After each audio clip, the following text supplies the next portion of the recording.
Janet Charles, Food Network star, television star, culinary artist. Hello, we have come inside. We have a 21-pound brisket out there on that smoker. But inside, we're going to do something that's not quite so huge.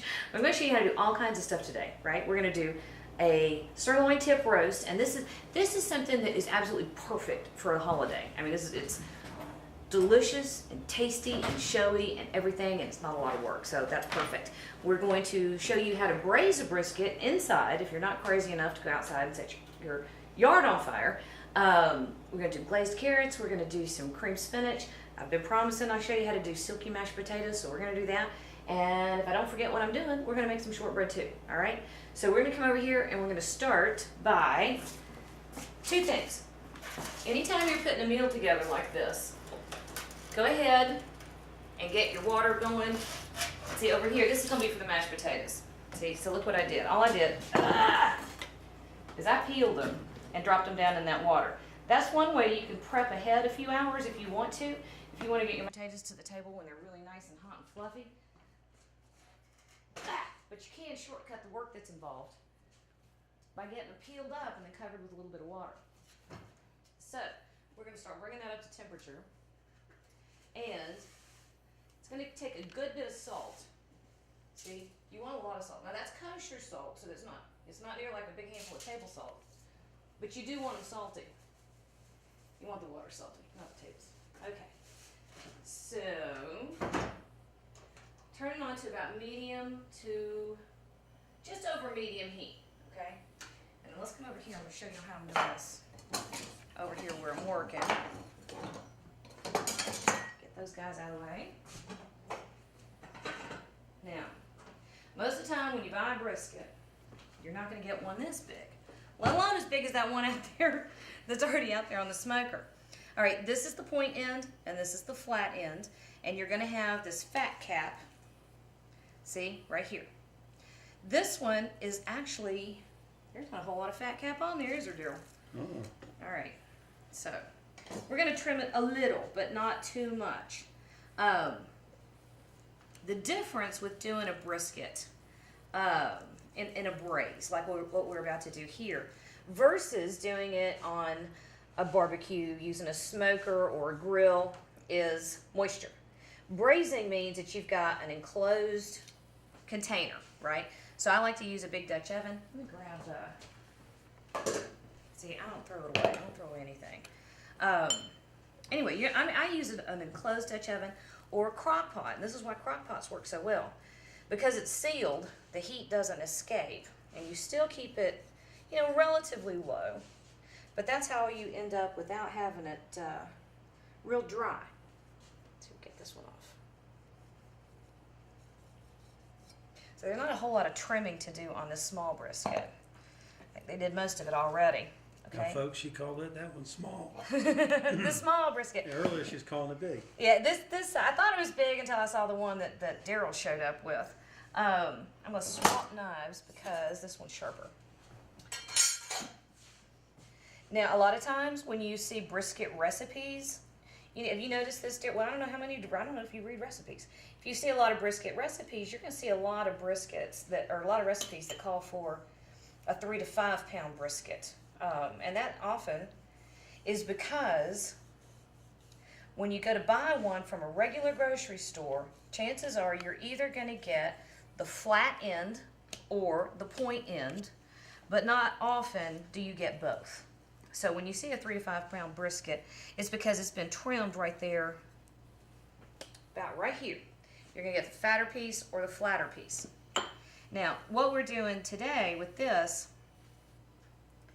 the technique is exactly what you would do if you were going to do a pot roast with a brisket. And actually, I don't know how I ended up getting wine in the brisket today because I was going to do an old-fashioned New England boil. But I found a way to get alcohol in it, so there we go. All right, so that's all you got to do to kind of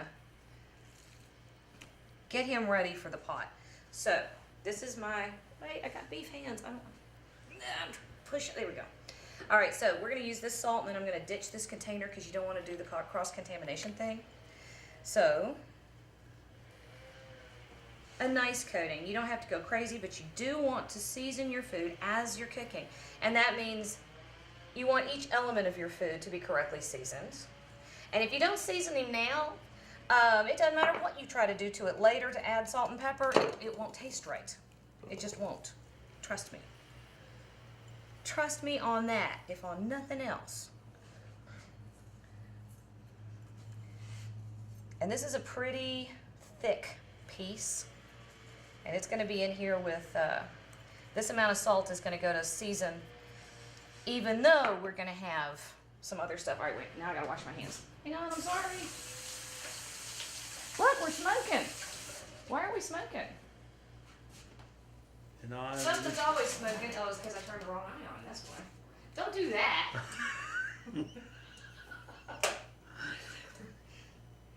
Make sure when you bring a pot to the boil that you're not setting something else on fire. There you go. That's my cooking tip for the day.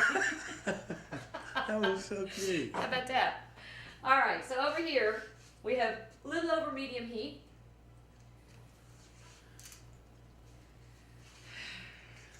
You notice today I went through and opened most of my jars and stuff, so I don't have to try to show it to you.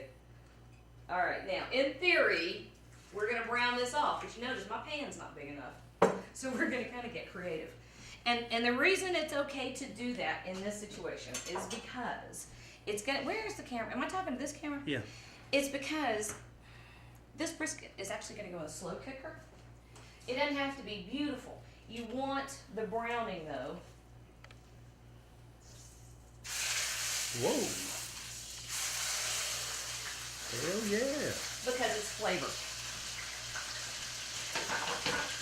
And if your pan does not make that sizzle, you're not hot enough. The whole point is to get a nice heat from the very beginning to develop that nice crust. All right. So, Daryl, take a picture of that. I'm going to plug in my slow cooker. Hang on. Whoa. Now, folks, that looks like a Chris Chadwick white rub.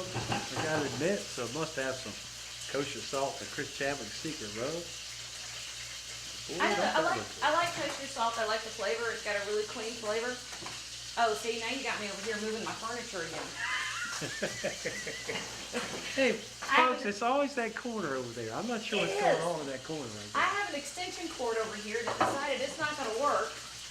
So here I'm going to be doing this whole cooking show thing, and I've got no heat. Let's see if I can. Let's see how creative I can get. He's doing good. Now, ideally, you would have a pan that's the right size, but if you don't, you know what? This cord's too short. We're going to move it over there. All right. You know, it's funny, I had somebody say... I got another cord out there. Do you? Yeah, I'll give you a cord. We'll do it over here where I wanted to. I had somebody tell me the other day, and I think this was the best compliment I've ever gotten. She said she likes to watch how I cook because I'm just like everybody. I love that. So you can see, this doesn't work in my kitchen. We're going to rig it to make it work.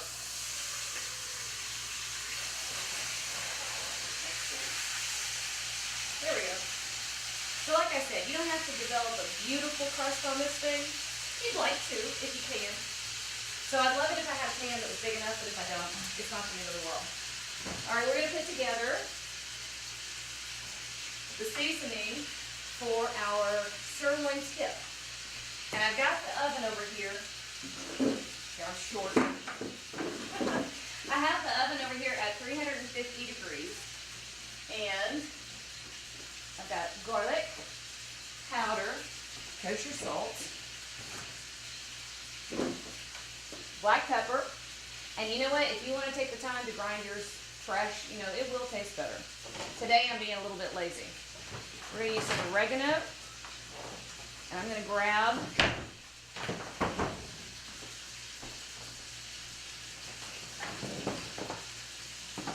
some garlic, which is right here. There you go. I'll leave it up here. Do it. Did you get it? Yeah. All right, thank you. So I'm just getting my wrap ready Shortbread. to go on the sirloin. Okay. And we were talking a little while ago about it's a rub, but you don't rub it. The name is misleading. Don't rub a rub. What you can do is pat it until it really well sticks well. Some people do rub. I just don't. I don't do it. I don't. You're just a rebel, Daryl. I'm a rebel without a car. Rebel without a clue. That's what my dad used to call me. He did. Yeah, rebel without a clue. Thanks, Dad. All right. Here we go. You can't see what I'm doing, can you? I need to move all my stuff. No, I can get you. I was talking about how that doesn't have to be beautiful because it's going in the slow cooker. All right, here's our seasoning, and you want a good bit. Don't be stingy with your seasoning. And this is going on that big fat piece of meat right there, which is called a, I had it a minute, sirloin tip, good Lord. I knew it was in there somewhere. All right, we're using some powdered garlic. You can use granulated garlic if that's what it says. It's not a big deal. It's not that much of a difference. Good bit of black pepper. And some dried oregano. Don't use fresh on this. In this case, don't go using fresh herbs. It's too easy to burn them in the oven, especially since we're wanting to get a nice crisp crust on the outside. So don't do that. We'll flip this in a minute. I need to give my knife a bath, Daryl. Hold on. Daryl brought me a couple of knives today, and he may not get them back because I don't like them.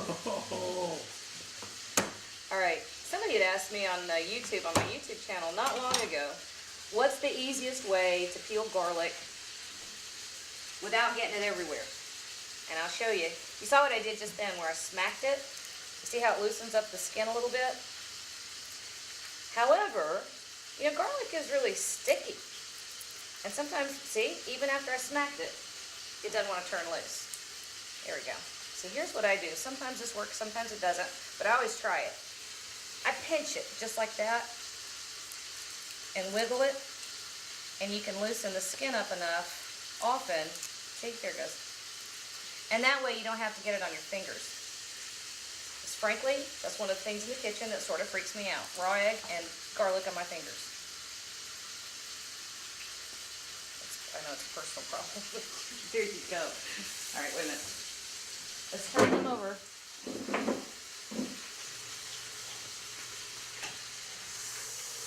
The good thing I wasn't trying to braise that giant one outside. Holy camote, I could only imagine. See, look at that. See? Look how nice.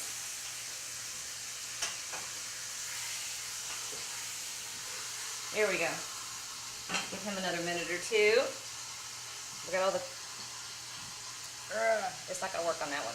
All right, so anyway, that's my big tip for peeling a clove of garlic without getting it all stuck to your fingers, which irritates the fire out of me. And when I get irritated, I start cussing and throwing things, and it's ugly real fast. I don't think anybody... Don't try this at home. Don't try it. Oh, you know why I do that? You want to season everything, right? The reason I do that is because, garlic is really sticky, and you'll end up with it stuck to your knife blade, and you have to keep constantly wiping your knife blade off, get the garlic off. But if you start out with a little olive oil and a little kosher salt. Now wait a minute, there's a bruise on that one. Let me get rid of that. It doesn't stick to your knife so badly. And you're going to put salt and olive oil in the seasoning stuff anyway. So you might as well. Just go ahead.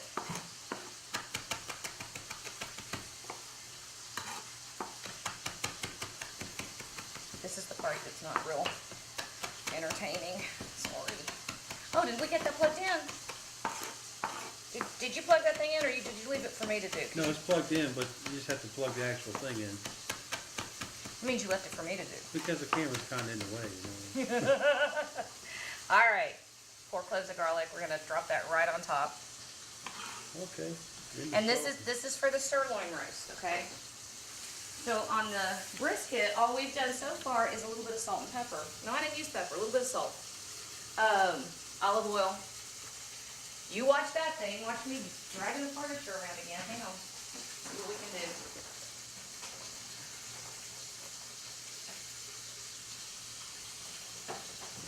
See if that's gonna work. Now I'm setting it to 350 degrees. You can use a slow cooker, put it on 250, 225 or 250. Here we go. And let it go overnight, or 8 hours, or whatever. Is it gonna get hot for me? We'll see just how entertaining I can be in a minute if everything doesn't work. Alright, so he's just about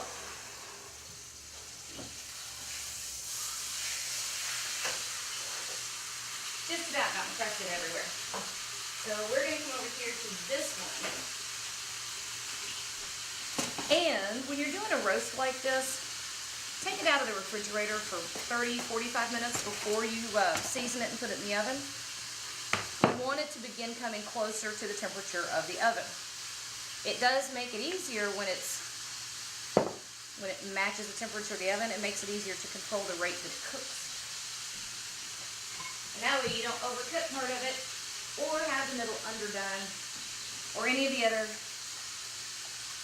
things that you end up doing to a roast. Okay, so we want a paste. So however much olive oil gives you a nice sticky paste, that's what we're going after. So I'd say maybe a quarter cup altogether. Maybe a little less. That was a good 2-3 tablespoons. So yeah, quarter cup or so. Too much more oil than this, and your paste won't stick like you want it to. See, I guess you do rub in this case, but wow, you're making sure that it's everywhere. You could use a dry seasoning if you want to. There is a recipe on my website for, you know, the big famous big name steak seasoning stuff that everybody loves. That's one of the very few copycat recipes I do. And it's on my website. And that was really, really good here. So I could have used that one. I don't know why I didn't. Because I like this way too. Alright, so make sure he's nice and even.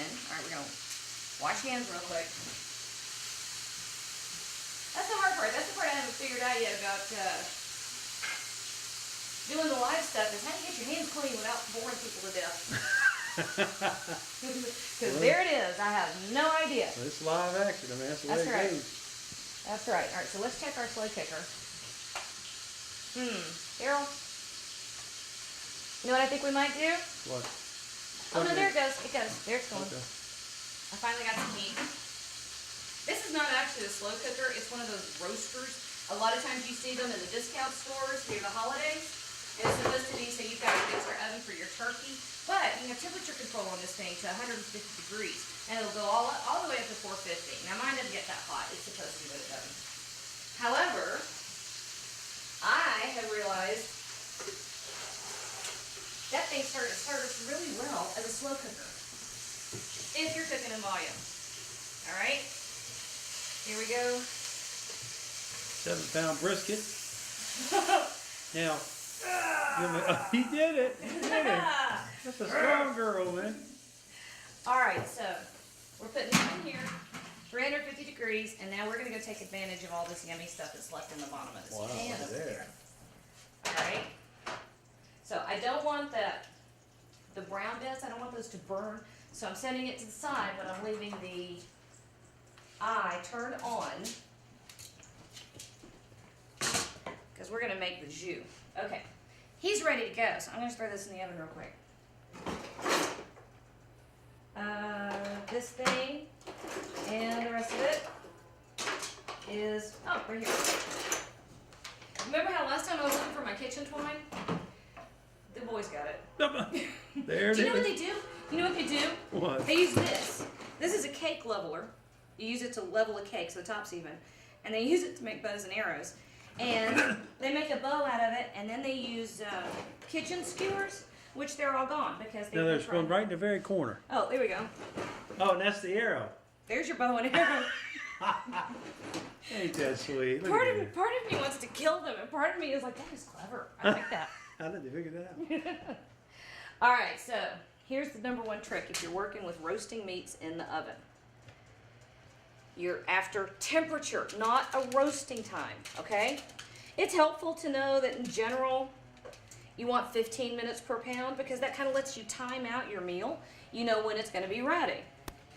But I don't care what anybody says about going by a roasting time. It doesn't work, and here's why. You have no real idea. Look, here's my beef bits. They're in the way. Let me move these real quick. Oh, yeah. You know all of our trimmings, Daryl? Yeah. Look at that Wow. rendering out. So I just stuck those in the oven. You cooked them all up, didn't you? Well, not yet. I'm going to let them go a lot further, but Okay. I got to move them for now to get the sirloin thing in there. Okay. Anyway, unless you have a perfectly calibrated oven, and you also know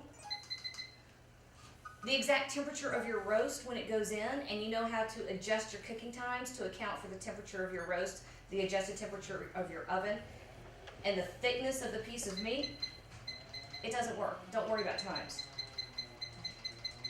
Okay, we're going for 135 in the center of that roast. We want medium rare. So I'm setting my timer for that. And here we go. So, next couple steps. I'm running some water because I'm going to chop our spinach. Alrighty.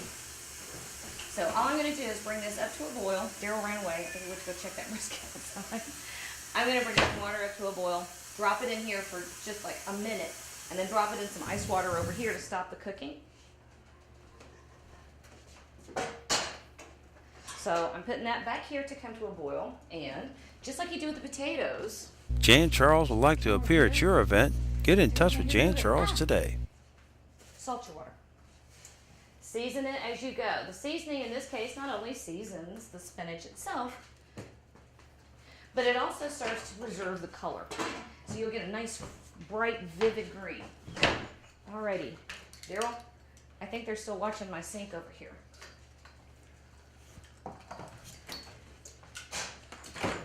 So, here's what we're doing. I have some celery and some carrots and some onion. So we've got a classic mirepoix, right? Fancy French name. It's not fancy at all. And we're going to rough chop these. You don't have to have them real small or real beautiful or real perfect. We're going to get that heated back up now. Except for the piece I've just thrown on the floor. I might need to move that before the Kinsley comes home and that's there. She'll pick it up and eat it. That child loves a carrot. All right. So this is what's going to help develop the flavor base in our brisket. Probably should have had another stalk of celery, but it would have meant going to the grocery store and I was being lazy. So we had a little bit less celery than would be ideal. But you want, in general, twice the amount of onion as you have carrot and celery. If you happen to like carrots, use more. It's your food, make it how you like. So I'm just cutting these in big chunks. We're just going to saute these for a minute.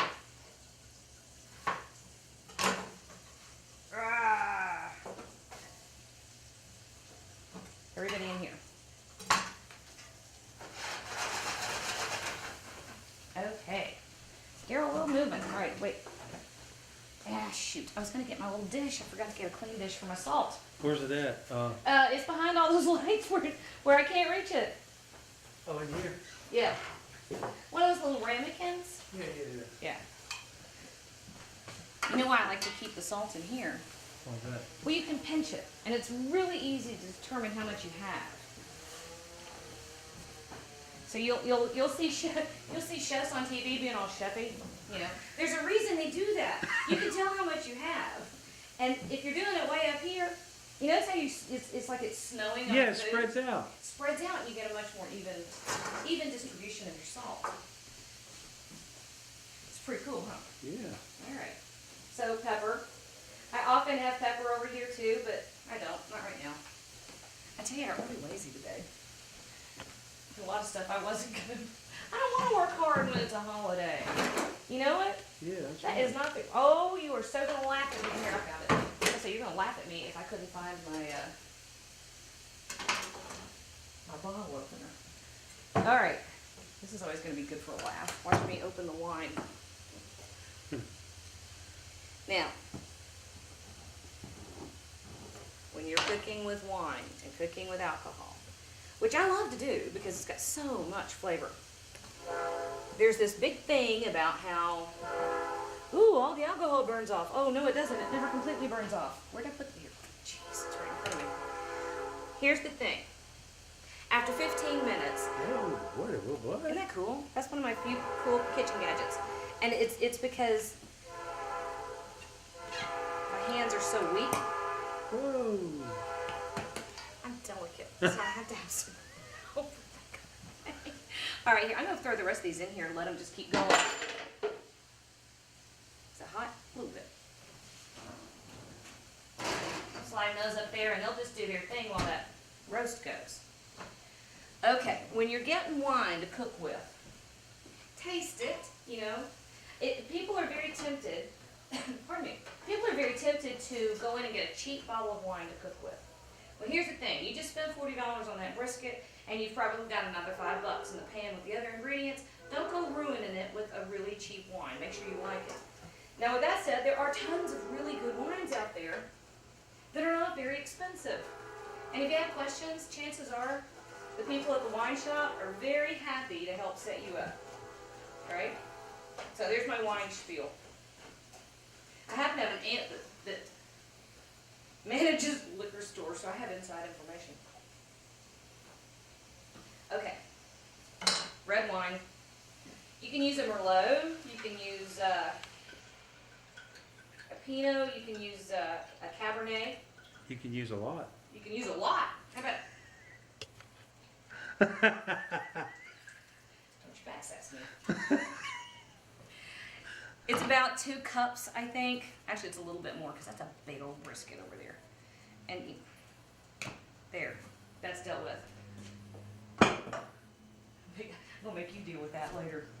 Alrighty, so if you have the opportunity, by all means, make your own stocks. But even as crazy as I am for homemade broth and homemade stock, beef broth is a little harder to pull off than chicken stock. Chicken stock you can throw on and you can have it in moments.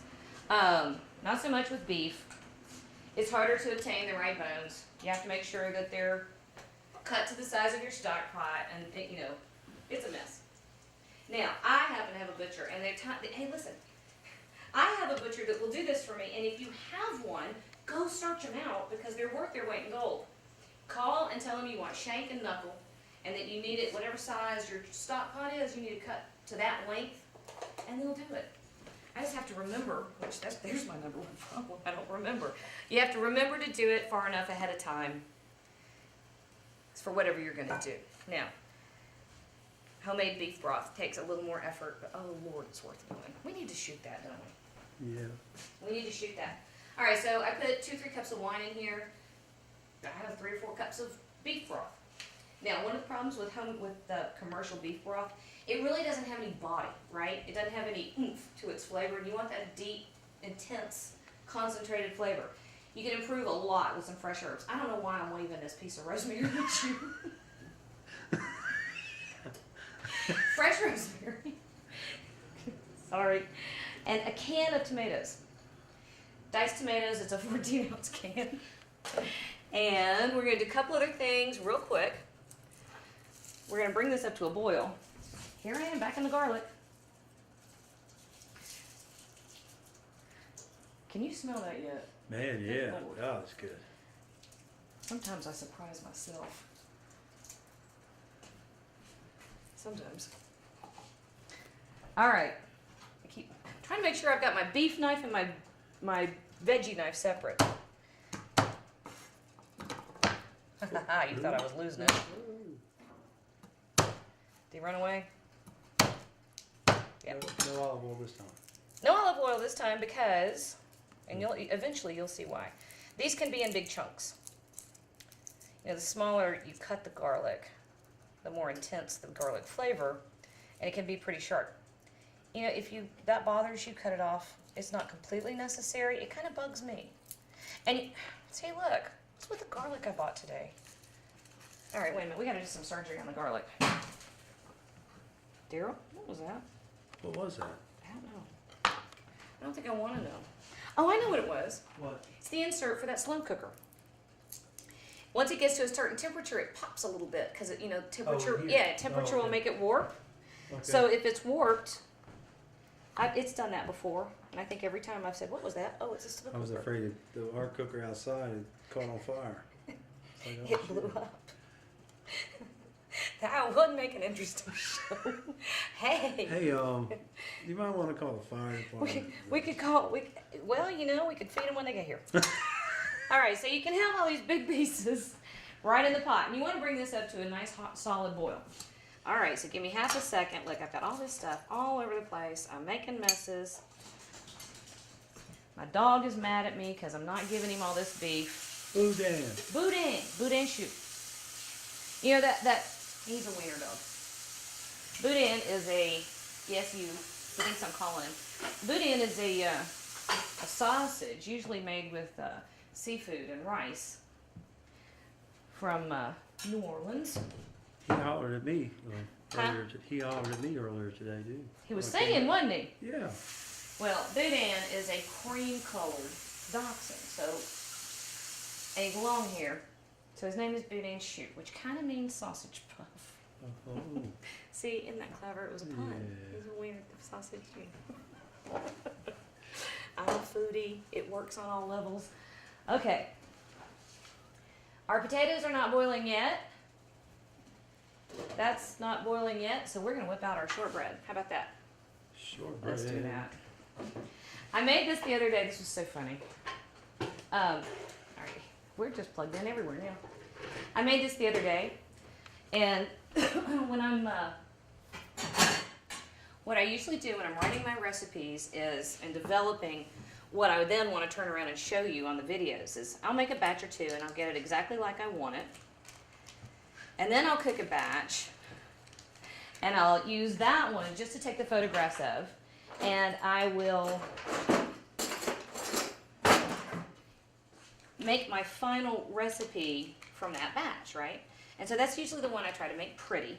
And then I finally come back and we shoot the video and I show you how to do it, you know, all the way through.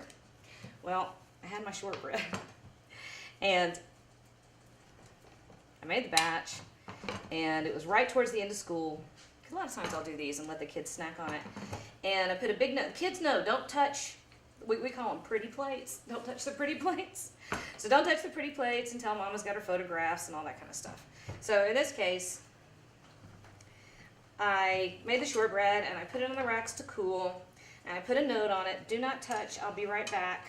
And when I came back, there were 2 bars of shortbread that big. Oh, Lord. And a note that said, I'm sorry. So it's pretty daggone good shortbread because the whole batch went in no time. Hey, you know what, Daryl? Can I have those paper towels behind you? Sure. You know what? No matter how I try to get my stuff over here that I need, you know, the problem is we end up with all the equipment here and I can't like reach over that way. So I'm sorry. At least I'm not running. I'm not sending Daryl to the microwave this time. To burn the butter. Burn the butter and the chocolate. And look, now I'm throwing paper towels everywhere. Jan said, how long's it been in for? Don't do that. All right, so shortbread is incredibly easy. It's a cookie, but it's also a cookie that's not incredibly sweet. It's so buttery though. And it's one of those things that you know, you take the first bite and you go, oh, it's okay, pretty good cookie. And then a minute later, the butter and sugar hits the back of your tongue and you kind of do one of those, oh. Yeah, perfect. This is awesome shortbread. And I have to say, I started my recipe.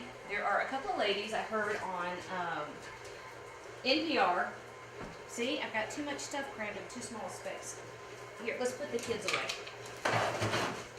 I'll be back for them. I'll be back for you. We have a shorts? Daryl? Uh-oh. Yes? Uh-oh. Alright, wait a minute. I can fix it. I can fix it. Maybe not. Okay, wait. Throw a rope over there and pull her out. I need an electrician. Oh, crap. Oh, there we go. Let's see what we can do with this. I have to push the cord up. Okay. Oh. Alright, anyway. This should get interesting. Okay, so this is a cookie. And you start with a cup of butter. Come on in, Melissa. I told you this is casual. Oh, I didn't see that. Everybody say hi, this is Melissa. Hey, hey. Hi. How you doing?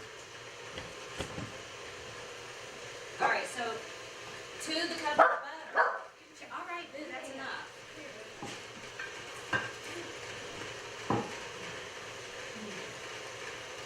To the cup of butter, you want to add 1/2 cup of sugar. Now, traditional Scottish shortbread, it came from Scotland originally. Traditional Scottish shortbread had brown sugar. It wasn't used with white sugar at all. But I heard these two wonderful women on NPR. There's a show called Found Recipes. And the ladies are, I believe, in their 70s. And they were talking about shortbread that someone had made in their childhood. And I'm kind of fascinated by heirloom recipes, so I had to give this one a try. And I made a little change here and there, but not much, because this is a good cookie. Really good. So all I did is scrape down the sides of the bowl. And I'm letting the butter and sugar cream together. And all those sugar crystals are cutting little holes into the butter, and when it goes into the oven, the butter releases its moisture, catches in the hole, and that's where you get your puff. That's why it's not a hockey puck. Okay, so to this we need my salt, which I left here. Oh, look.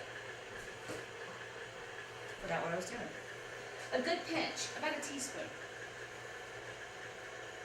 Sweet things need a little bit of salt. Always. And yes, that's a rule. If my child took my lemon zester, all right. Let me tell you right now, Boo Keller, you got lucky.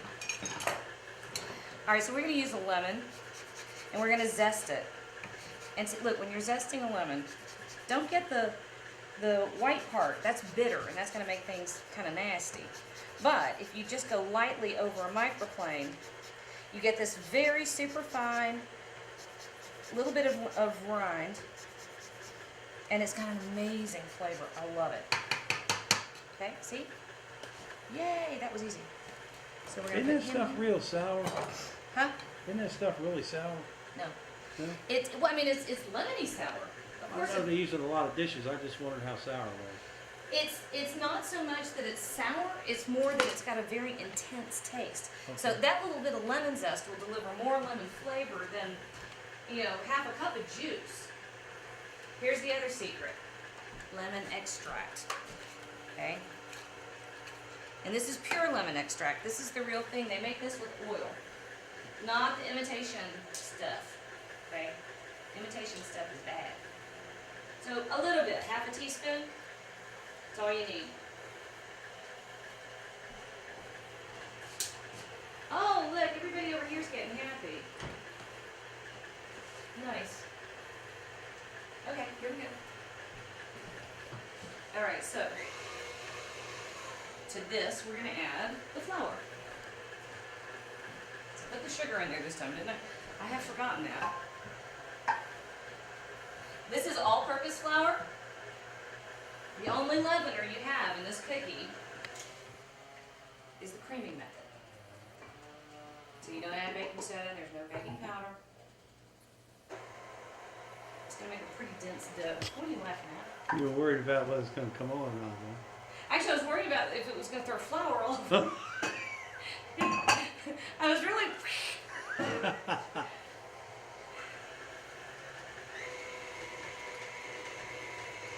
It's coming together. Boy, the smell in here is getting really good. smell lemon and beef Yeah. and sugar. We got a lot of beef cooking today. Well, some of us were insane. It was not me. When I say us, I mean you. I said, Daryl, why don't we do a tip roast? We can show how to do a much less expensive roast beef than for Christmas, since we got Christmas coming up. He's all right. Then why don't I bring a brisket too? And I thought, okay, bring a brisket. And then we have 2 briskets. And now we have, how much? We have what? 30, probably 40 pounds of beef. So I probably won't cook again until next year. Alright, so I'm eating bacon bits I made earlier. Oh, here we go. See, you see how stiff that is? You want a nice stiff dough. This is not a drop cookie. We're going to put it into this buttered pan. Now I'm chewing bacon. Sorry about that. Okay. See? There, it quit. It quit. Oh. We have a ghost. She's not saying that lightly, House. To what?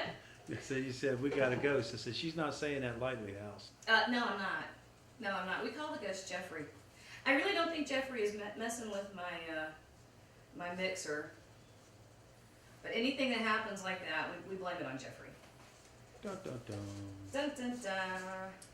You know, the house is 162 years old. Yeah, 162 years old. So there's always something creaking, and doors that won't stay shut, or that just kind of on their own. Because nothing is level. Nothing. Doors that open slowly. Yep. It's a lot more fun to blame it on the ghost. Oh Lord, that's good. So this is not like a typical cookie dough. It's pretty stiff, and that's good. That's what you want. She's making dough pies over there. I am. Aw. That one fell over. Okay. Here we go. See how thick that is? That's what you're after. So we're gonna, sorry to turn the back of the bowl to the camera. We're gonna put him in here. Now, it's the same thing, you know, if you're melting chocolates, like when we did the peppermint bark a few weeks ago, and you melt the chocolates, same thing happens here. If you use a larger diameter pan, you'll have thinner shortbread. If you use a smaller pan like this, you'll have fatter shortbread. It's your shortbread, make it however you want. Just pat it down into the bottom. Now that's shortbread with a little lemon seasoning in it. Well, it's not, I didn't put enough lemon in here to make it lemony, okay? What it does, because you know, it's butter and sugar held together by enough flour. So you're basically making butter sugar balls. I mean, you really are. It's a lot of heavy, creamy, you know, flavor. That little tiny bit of citrus cuts through all that creaminess and kind of highlights it, you know? It makes the flavors pop a lot. All right, that's all you do. Right in the oven. What temperature is it now? 350. 350. And we're gonna set the timer for, oh, I'll take a look at it at 25 minutes.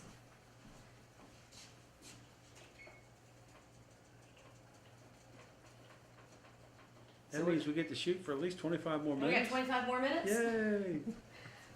Well, that'll work. We'll deal with that. So this has been sitting over here simmering. And this is the wine and the veggies and the stuff that we're going to use. Ooh, See? Isn't that nice? you. Yep. Okay, wait. So our brisket is over here in the roaster. Wow, now that's an au jus. Holy commode. Right over the top. Melissa, what time is it now? It is 2:39. 2:39. So we will let him go for 3 hours, okay?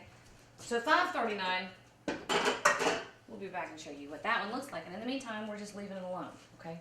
So, you know what I have to do, Daryl? I have to wash this pan because I want to use it. So, what we're going to do now is start the spinach. And I'm not going to worry too much about getting this pan super clean. I'm just going to rinse it. She's got to move it. I called. Yeah, Melissa's afraid to talk to me. I did. I called the school and let them know that you were coming. Can I get over a minute early and beat the traffic? I doubt it. I doubt it. Did you, but they know I'm coming. They know you're coming, yeah. So if I go, I can just sit there till Yeah. 3:15 and get Yeah. you. Pull I up to, don't wanna get stuck in the traffic.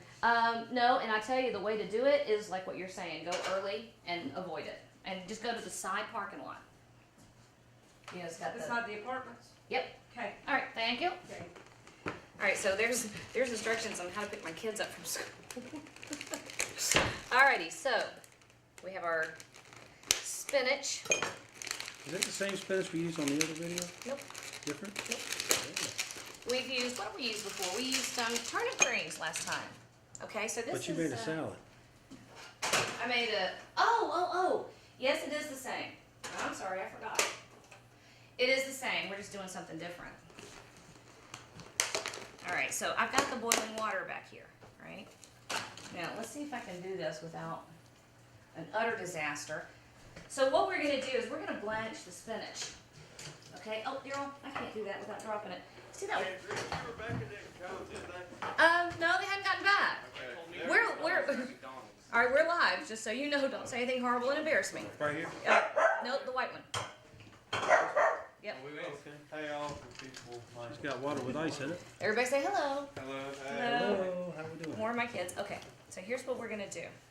We're going to shock our spinach before we do the whole creaming thing. She's doing this for shock value? I am too. Ooh. That was horrible. All right, so we've got our nicely salted water back here, and it has come to a full boil. And when you shock something, when you blanch something, you give it, Is that what canned spinach is made out of right there? yeah. Oh. You know the difference? This is fresh, and it tastes better. And it's cheaper. Now, I happen to like frozen spinach a good bit. You know, there are some vegetables out there that are perfectly fine if they're frozen or canned or whatever, and frozen spinach is something that I like a lot, and I use a lot of it. It is frozen so quickly after they pick it that you retain a lot of the vitamins and you retain a lot of the flavor.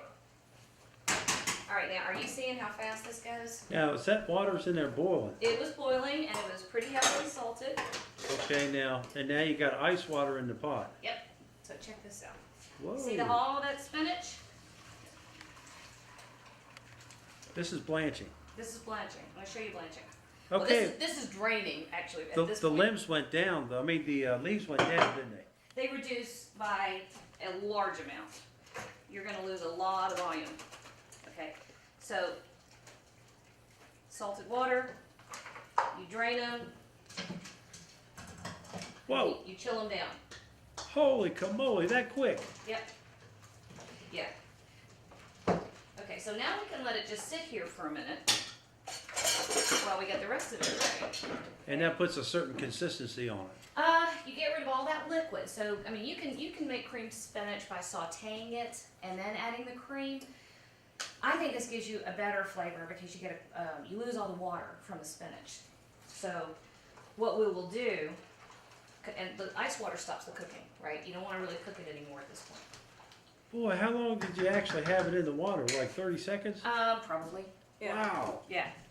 You know, fresh spinach has such a bright flavor. I mean, it really does. It's rich. It's got a lot more flavor than people actually expect. So you want to preserve all that flavor. You don't want to cook it to death. You really don't. You want to cook it just enough to get that wilt. Get rid of the water so your finished dish is not Now, what is watery. that? This is a shallot. Whoa. Looks Okay. like an onion. It does. That's a shallot.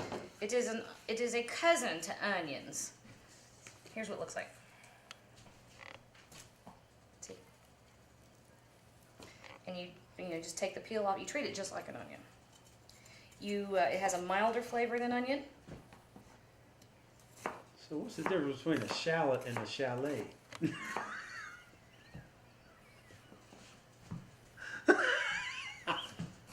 Oh my goodness. Do I have to grace that with an answer? Do I really have to respond? Because that's just, Oh my good God. Lord. Alright, so I'm trying to be informative and helpful. Alright, so you treat it just like an onion and you mince it up. It's got a milder flavor than an onion. It's milder than garlic. So if you can't find them, and oftentimes I go to the grocery store and I can't find them, use a red onion. Use a red onion. But I found one today. So, and I will say, shallots can be expensive. So, if you don't want to spend the money, use an equivalent amount of red onion. It's not exactly the same, but it's a very acceptable substitute. I don't care who you're talking to. All right. Oh, this is, a lot of times when you're dealing with shallot, they come in actually 2 bulbs inside that one wrapper, right? So it doesn't make any difference. You treat it just like you would. So is it more like a garlic or more like an onion? More like an onion. It's very Okay. mild. A little bit sweet. And if you can find them and it doesn't kill your budget, buy them. They're yummy. Try it. So we're just prepping these. Here they come. Here's some more kids. Hi, kids. Say hello. I think that's his girlfriend. He's gonna come hunt you down for saying that. Whoa.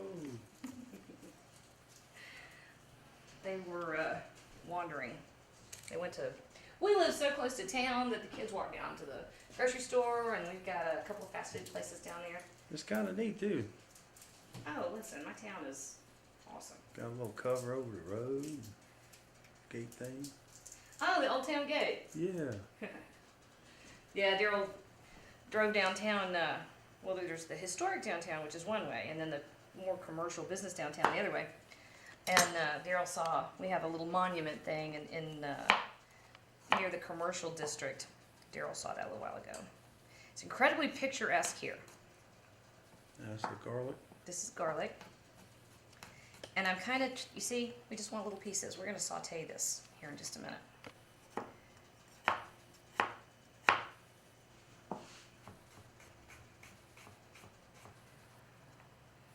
Nice little bitty pieces. Wow, you really cut that up good. Well, I think that texture in food is very important, and it is worth taking the time. I mean, even if you buy yourself, a little bag of onions and you do nothing with those onions, but practice cutting them correctly, so that all of your pieces are the same size, it makes a big difference. And these are going to go in this delicate spinach, so we don't want huge pieces to compete. It's all about bringing the flavor of the spinach up. So that's what we're doing there. Okay, everybody's going? Ready? Yep, I'm ready. Okay, so I am going to use, it's my favorite thing, it's bacon grease. We're going to use a little bit. You could use olive oil if you wanted to. Mine will taste better because I'm using bacon grease, but you can use olive oil if you want to. And our shallots and garlic are going to go right in here. And I'm going to rinse off my cutting board and I'm going to start the carrots while everything else is kind of doing its thing. A big thing about cooking, if you're doing a meal, doing a large meal, or if you're cooking for a lot of people, or it's thinking ahead of time and getting your timing down. And a lot of people struggle with that. It takes a little bit of practice, but it's really not so bad. You start with what's going to take the longest to cook, or you think of what might have to cool. Why are you laughing at me? Why are you laughing at me? Jess got me laughing today. Oh, I don't know why you got me. What is your problem? When you put the shallots in there, I was like, are you going to put the shallots in there or the chalet in there? You haven't even seen my elementary school kids today. Usually that's where the goofy humor comes in. Is when you, what's red, white, and black all over, Mom? And they're like, you know that joke? How do you know that joke? And I'm like, okay, because it's now on 5 generations is why. All right, so I have about a pound of carrots. And ideally, you would have all your carrots the same size. I had, you buy the carrots, and I had a bag of carrots, and it had the biggest range of size in carrots that I've ever seen. But that's all right. And remember, if you're following what I told you to do last time, keep all your ends. Make sure everything is really, really clean. Scrub them down, throw them in the freezer. Make your vegetable stock with it. Oh, the stock. Oh, listen, I think that one of the smartest things anybody can do in the kitchen is to learn how to make stocks and not drop their food on the floor because they're wanting another piece of carrot. Well, you heard the stock market went up 300 points yesterday. What do they call those? A hi-hat? I need a hi-hat because Daryl's around. All right, so obviously some of these carrots are going to be very small and some of them are going to be larger. And you can't really make the big ones, or you can't make the small ones any bigger, but you can make your big pieces smaller. Because when you're doing something like this, you want everything to be cooked at the same rate. And that means if you've got huge pieces and small pieces, some are going to be overdone, some are going to be underdone. So here's what you do in that situation. You take everybody down to size. Now, if I were doing this and trying to be dressy, if I had this for a regular dinner party or, not just my children, I would make sure that all the pieces were, Uniform. square or round. I wouldn't mix round and square. But in this case, you're feeding your family. You make sure you get every single cent you can out of that food. So if some are square and some are round, then that's just the way it is, and you can get over it and deal with it and eat it because I told you to. Whoa. Because I'm the mom. Oh. Yes, I ma'am. don't know where that came from. I'll set you straight, just in case.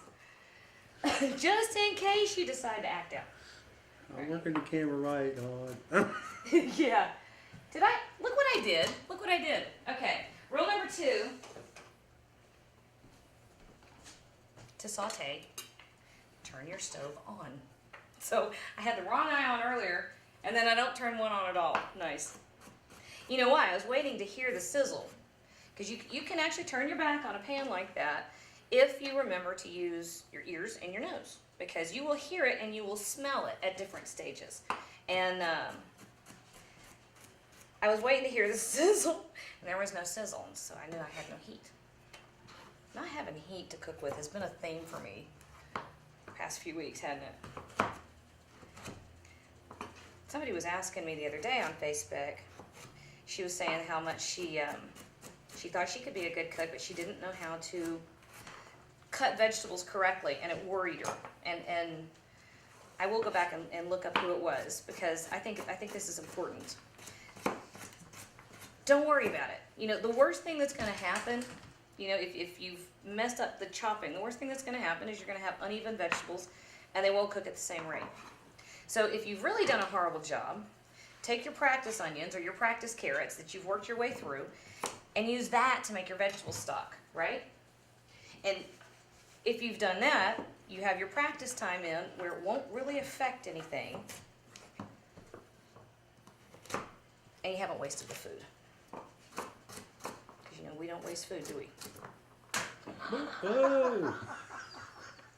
As I'm telling how to correctly cut vegetables, let me give you my big spiel.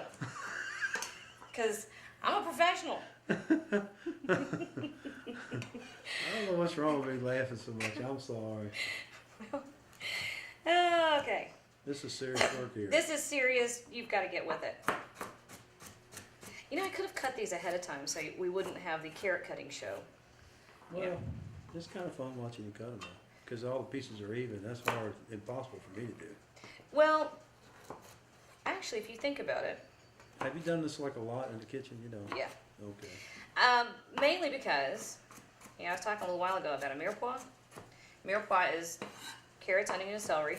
If you're doing Cajun and Creole cuisine, you'll use a trinity, which is onion, celery, and bell pepper. And these are the flavor bases of just about any soup or stew or casserole or anything like that you're going to put together. So I use this combination a lot. I mean, like it's one of those things, I just keep them on hand constantly because of how useful they are.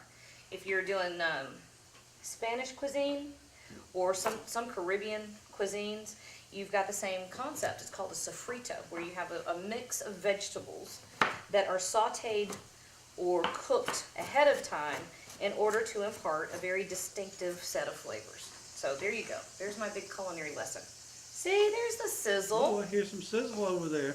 All right, that's what I should have had from the beginning, but I got... We're gonna eat some sizzling. I got... What was that? So, anyway, what I was gonna say before, I don't know what. Jeez. Pay attention to your sounds, because your food will tell you what it's doing. And the way it smells. A lot of times, if I've got something in the oven, I can tell it's done if I can smell it. And a lot of that is just experience, you know. Think to yourself, you know, if you pull something out and it's done, think to yourself, what does the kitchen smell like right now? And then that's, you know, ahead of time, that's what you're looking for. Or if you've screwed it up, you know, that's just valuable too. Not that I've ever screwed anything up. But if I had, that's how I would have learned.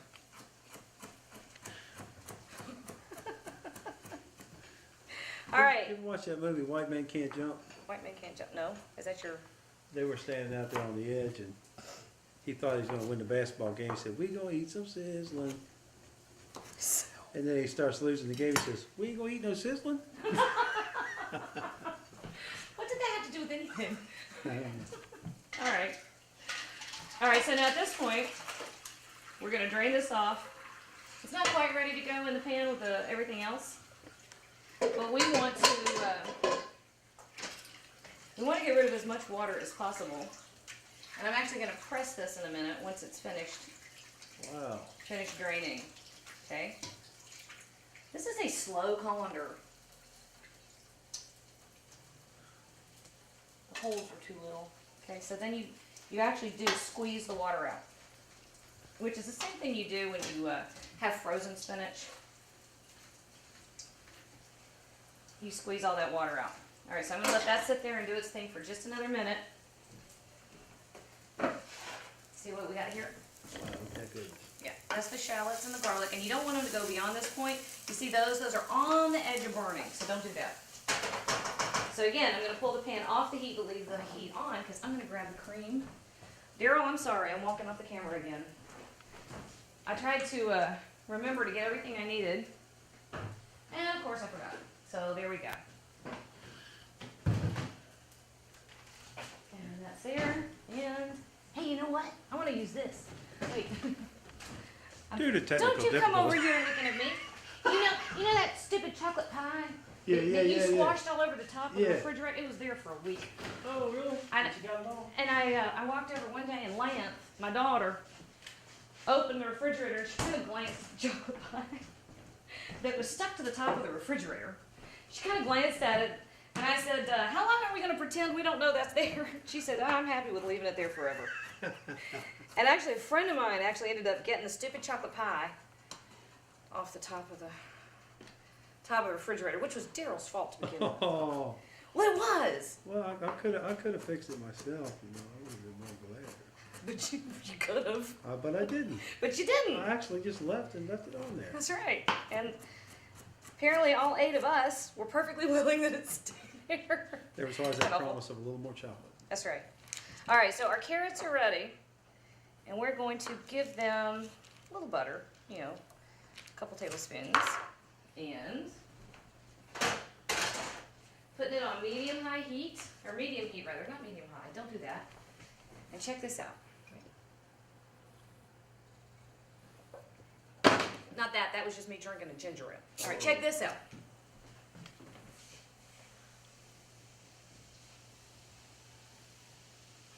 About a cup or so, maybe a little bit more. And just to give it a boost, honey. Honey. Honey, oh, it's gotten stuck on there, dang it. Here, want me to do it? Yeah, you do it. It's all sticky. You have to go pick up the lamp. I do. She's not ready to come home from school. She said it's time to go. It's like 2 something. She called you and not me? Sugar, sugar, Yeah. dun, dun, dun, dun. So apparently I need to leave right now and go pick up one of my kids. Hey, do me a favor, grab my phone, call Melissa. She already went to pick up a couple tablespoons of honey. Why is she not going on the bus today? What? I don't know. Now, folks, there are certain things in that corner over there. Bacon, My hidden grease, bacon. and honey, and Salt? salt. Yeah, we're filming. Ricky just went, oh, are we taping?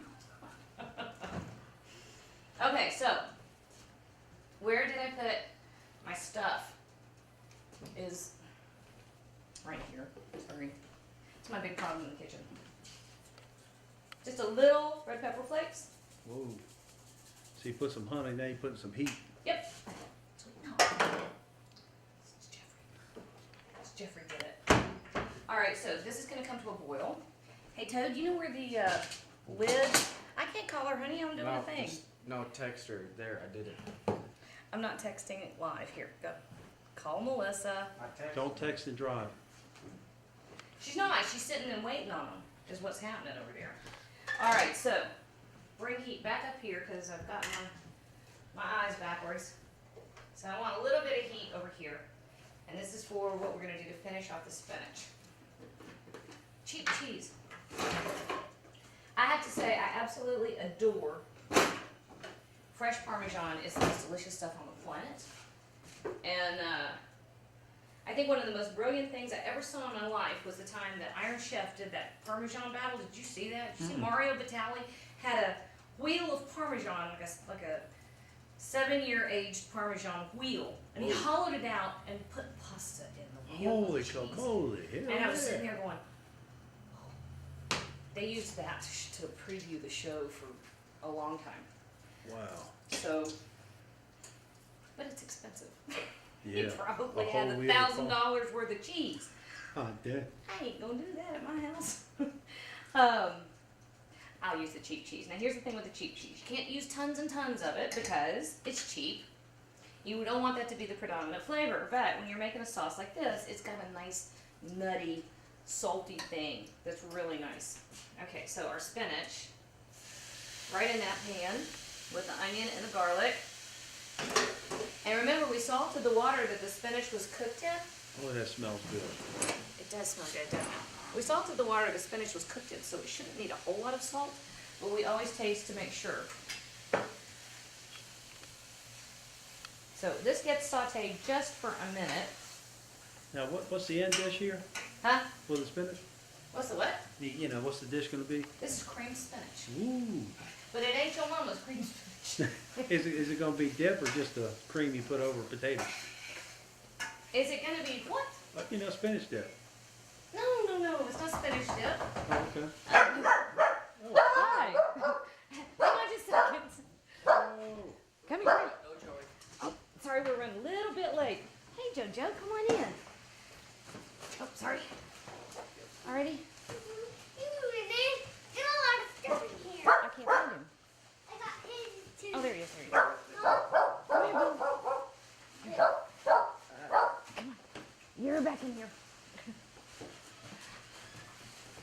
Well, apparently school got out early today, and I missed that. Hey, buddy. What you got? You got your stocking? This one's Joey. You do? Can you take that in the library for me? Yeah. Awesome. Okay.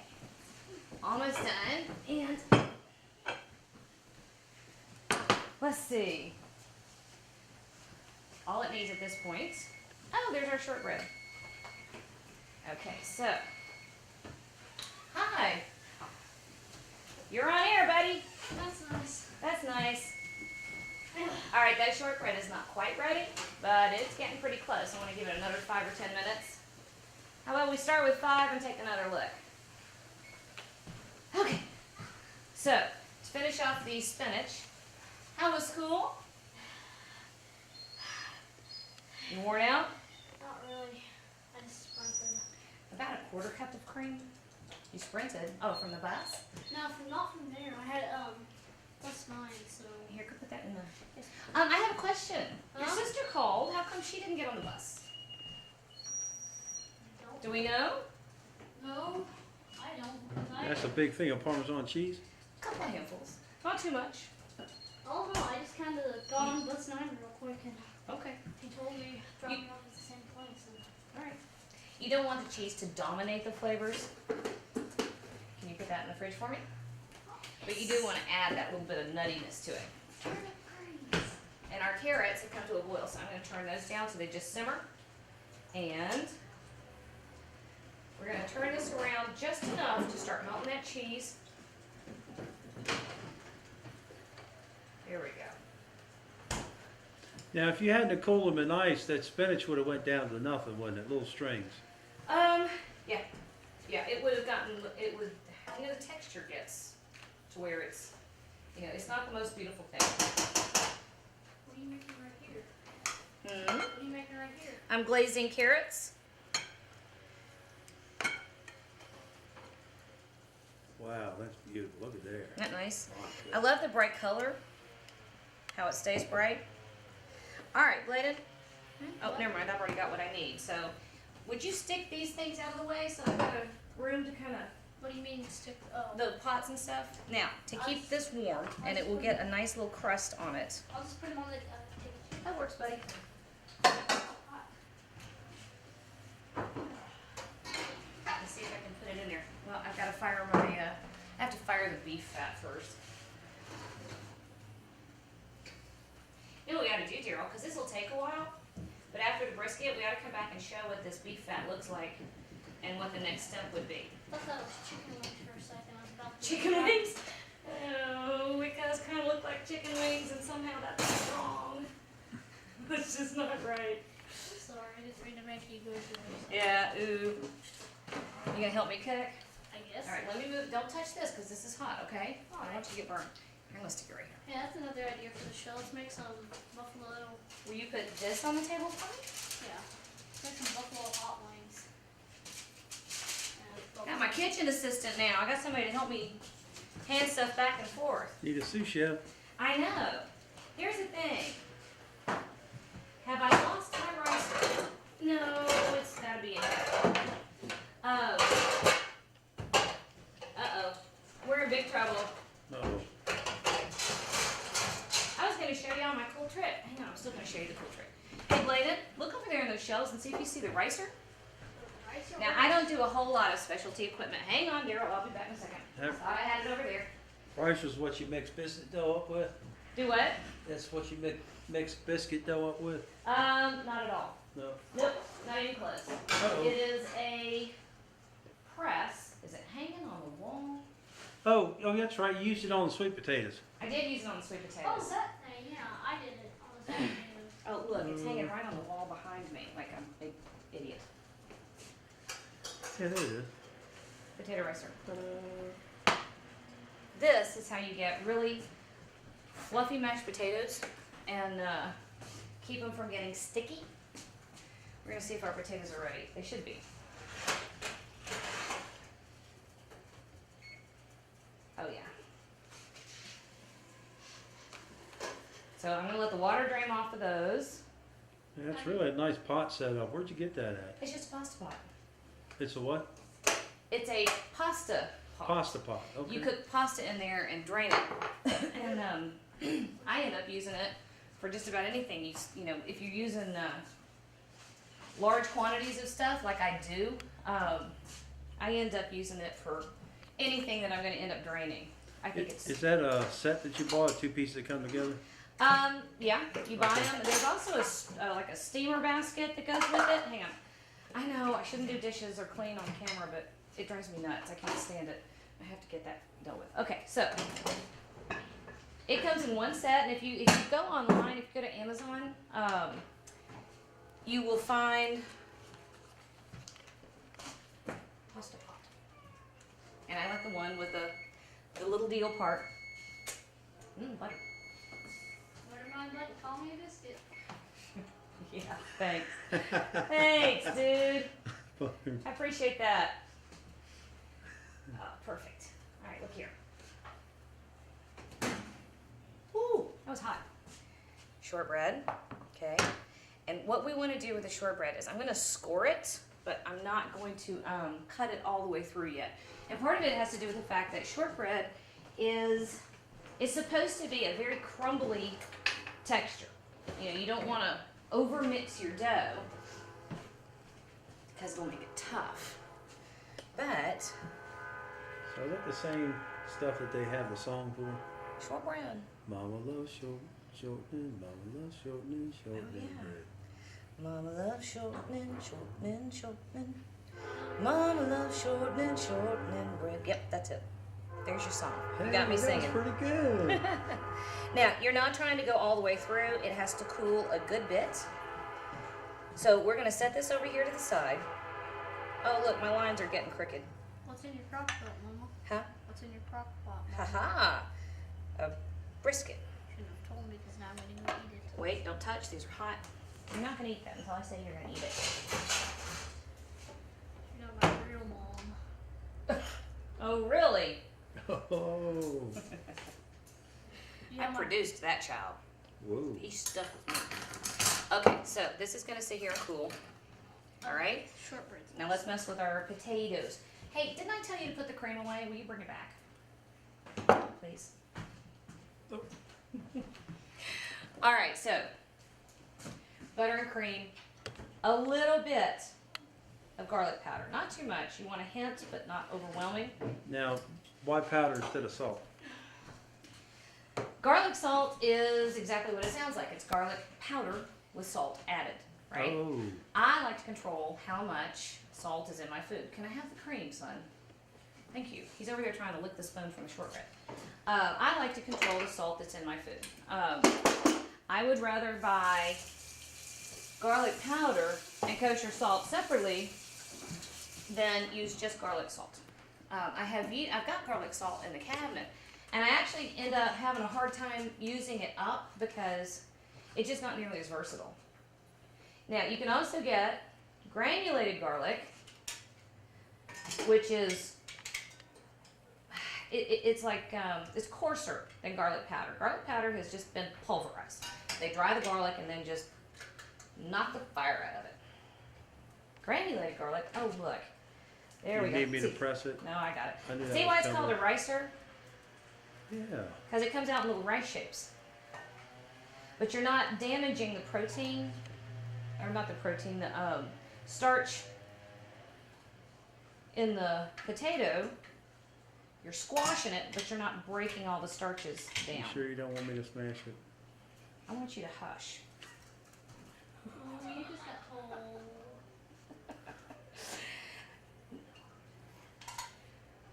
Sorry. But not really.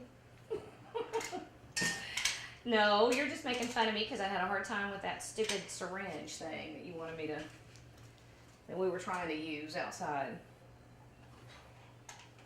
Now, what are we supposed to be doing to that thing? Anything out there with the grill? Or the cooker? We're supposed to wrap it, but we can wait till after we get done. Okay.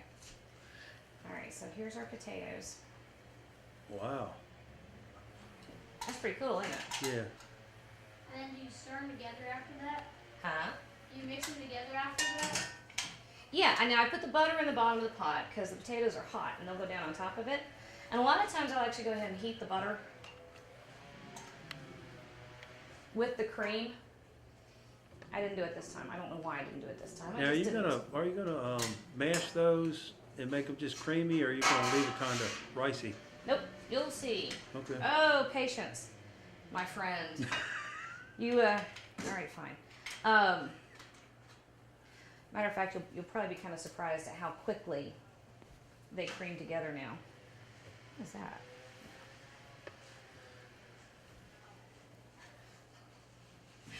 Reminds me of a scene from Grease. Here, I got it. Well, I did it now. That was about 6 potatoes. And in order to get potatoes that are, of course, it also depends on how big your potatoes are. And if you cut them into pieces or if you leave them whole, all that makes a difference in how long they cook. The smaller the potato pieces, the quicker they'll cook. So you can have small cubes and they'll cook through in boiling water in about 15 minutes. Okay, so a little cream. Or a lot of cream. And All my wooden spoons are gone. I don't know where they went. You notice the theme of disappearing kitchen equipment at my house? Okay, let me come over here so y'all can see.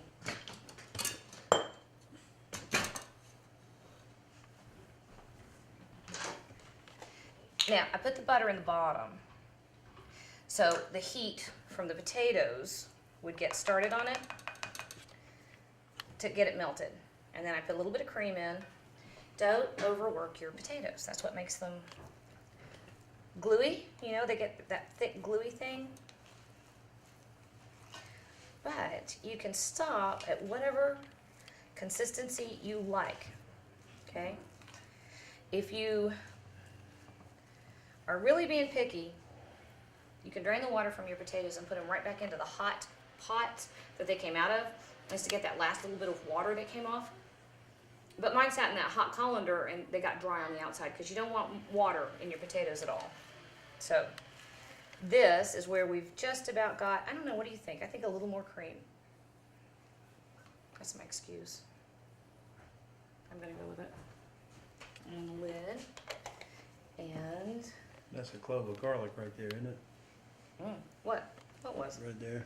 Where's that butter? That's butter. Oh, it's butter, okay. We salted the water. But they do need a lot of salt. So always taste and adjust, okay? So these are just about done. And the hot potatoes will simply absorb the liquid. And that's just about right, isn't it? Oh yeah. Okay. So then these are finished. And we're gonna keep these warm. Hey! I have something for you. Oh, Joey found something for me. Look, it's a gold star. I made it open myself. Oh. I love you. Do you want to hang it on the tree? Yeah. Can you hang it on the tree for me? I don't have like a hook. I do.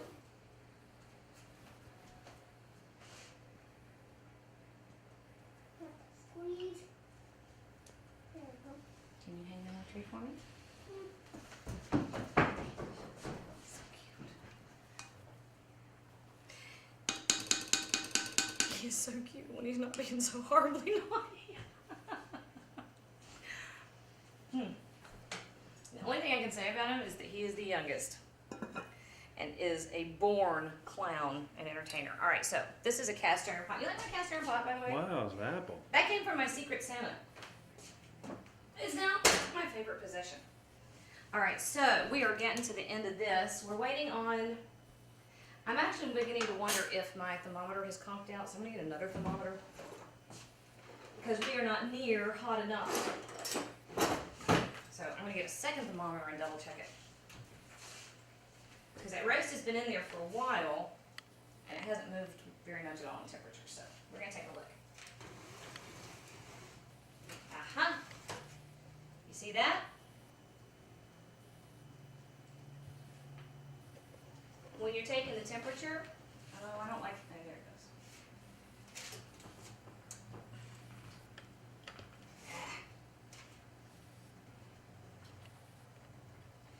Oh, now we gotta sit here and let all the heat out of the oven. Do I have a third one? Do I have a third thermometer? Nope. Let me see if I can get, let's get an adjustment on this. Because we only need it to go to 135. That's rare, or medium rare.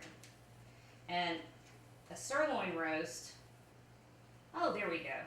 It was just getting cranky. Okay. A sirloin roast is pretty lean. There's not a ton of fat on it. So you want to kind of roast it off and get that crust on the outside, but you don't have fat to render in. So you want crusted, hot, short cooking time. Short cooking time, relatively speaking, right? Compared to the hours and hours a brisket will do. Okay, so if I break this shortbread, I will probably say a lot of bad words.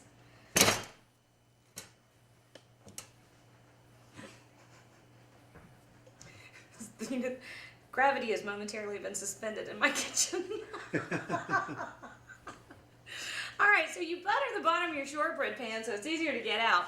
But on occasion, you will find that it does not want to go all by itself.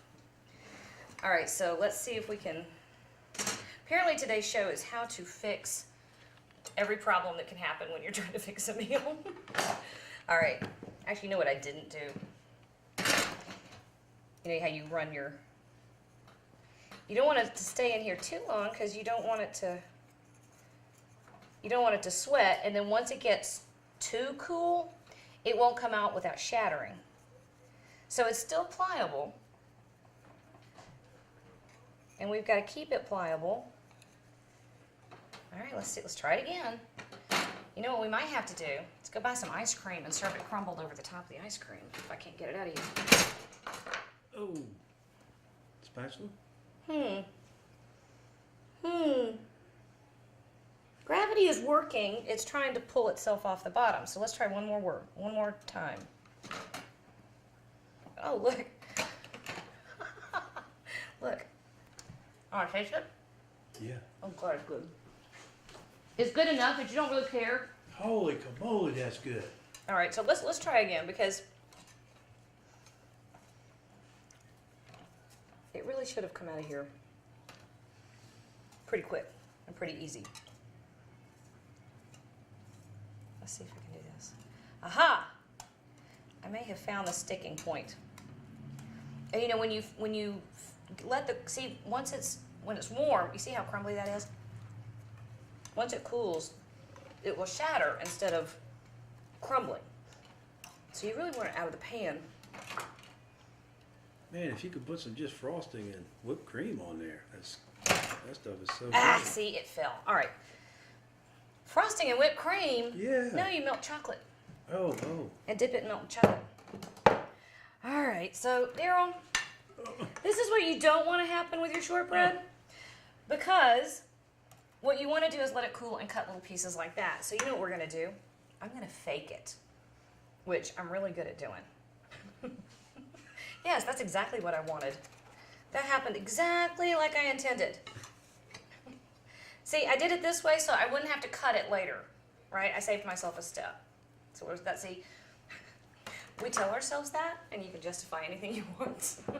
All right, so we're going to let that cool. And we really only have a couple things left. Daryl, how about that? How are we on time? You don't tell me the right time anymore. Oh. You lie about the time. On my phone. Uh-huh. Hey, Bladed. Oh, never mind. I'll just set this over here on the way. So what time is it? You don't have to tell me, are you? 3:22. What time did we start? Good Lord, we have been going a long time. Have we? I'm sorry. No, We'll get it wrapped up. oh God, I shouldn't have said that. Let me take that back. No. Okay, so with roast beef, you want to do a couple things. You want some jus, which, you know, jus is just French for juice. You know, that's all it is. So I've heard people get in arguments over, well, that's not real jus, that's not real jus. Well, jus is just juice. So strictly and technically speaking, if you serve beef with its own jus, it's the juices that come out of the roast while it cooks. Hey, that's pretty. I did a pattern. It goes green, and a raisin. Green and red? Yep. I like that. Can you put that one on the tree too? Yep. Okay. Those are my favorite Christmas ornaments, by far. Okay. So you would use the juices that come out of the roast. However, we don't really have enough. Well, beef broth, it doesn't have as much body as just beef juices that come out of the roast. So here's how you fix that. You want to get rid of any artificial taste. And you use beef broth. Throw in a couple of fresh herbs. We're going to bring this to a boil with those fresh herbs. And we're going to use that with the pan juices, and that's what we're going to do to make our jus. We're going to serve that on the side. And in the meantime, we are going to make our last element. You know what? I could melt some chocolate real quick and pretend that the shortbread was supposed to look like that. Wow. I know how to do that. Now that would be good. You want to do that? Yeah. All right, we'll do that. I'll show you how. You know what? We do this every time I start cooking. I run out of implements. All right, so hold on. Let me watch something real quick. You know, normally if I'm cooking and I'm not trying to shoot too, I wash as I go. Washing is not entertaining. All right, so we're gonna make a horseradish cream sauce for the roast beef to go with the jus. So we're gonna take about I don't know, how much is that? Half a cup? Half a cup of sour cream. Use whatever you want. If you've got the low-fat sour cream, if you want to use Greek yogurt, that's pretty good stuff too. I had sour cream, so we're using sour cream. And mayonnaise. That's Hellman's mayonnaise. You know, yes, you know, we've talked about this. How there's certain brands of mayonnaise you just like. So use whatever you like. This one happens to be Hellman's. I like Hellman's. I grew up with Hellman's, but if your mama used something else, you use whatever your mama told you to use, because I'm not getting into it with anybody's mama. Okay, so there's that. And I know you say that Duke's is best. What? What? What? Yeah. You say Duke's is best. God. I don't happen to agree.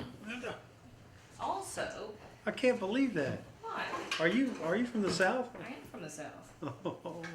And my granny used Hellman's. And her mother used Hellman's. And I'm as Southern as it gets, so I don't want to hear any backsass from you on the mayonnaise. I don't want to hear any backsass from anybody out there saying, oh, you need to make your mayonnaise. I can, and I will make mayonnaise when it's going to be a predominant flavor, but when it's just part of a bigger sauce and the fact that you made fresh homemade mayonnaise gets covered up, I don't see the point. So there's my mayonnaise spiel. Can you hand me one more of those little ramekins? Okay, they were in that cupboard right up there. Wait.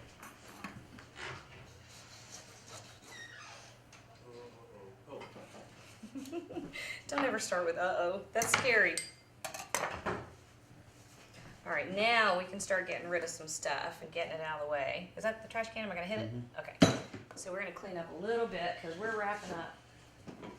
I'm gonna take a bite of bacon. I've been eating bacon and shortbread. It's not really a bad combination.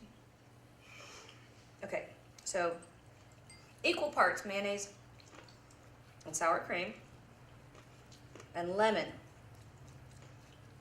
Just like with the shortbread, a little bit of lemon helps, you know, the acid helps cut that creamy, because creamy is awesome, but when it's all you've got, it's a little overwhelming. And you want to set up some flavors that are going to complement that roast beef we've got in there. Now, I'm straining out the seeds. I might have gotten one in there just now. I don't think I'm going to care. So I just run this through my fingers. If you have a small strainer, go ahead and knock yourself out. I'm not going to mess with it. Just all the juice in there. There it goes. There we go. Oh, lost a seed. All right, somebody's going to get a party favor. I think it's in there. Did I just see? Yeah, there it is. Oh, look, I'm not going to kill anybody today. Oh. I won't let him choke on a lemon seed. Oh, and there's the first one I dropped. Look, I'm on a roll. I'm on a roll. Right. How about that? Yeah, it was my biggest fear on that show, that I would do something really stupid and give Robert Irvine some horrible, you know, something that you just don't do in the kitchen. I was afraid I would do that. Whatever it was, I was afraid of it. All right, now this is horseradish. And this one has been, you know, it's going to be called a bunch of different stuff. You'll find horseradish sauce. You'll find prepared horseradish. I'm going to get a teaspoon. You'll find horseradish blends. I've seen mustards done with horseradish. But if you're making this sauce, you've got two ways to go. You can use horseradish sauce if you want it really mild, or I like a lot of punchy horseradish flavor.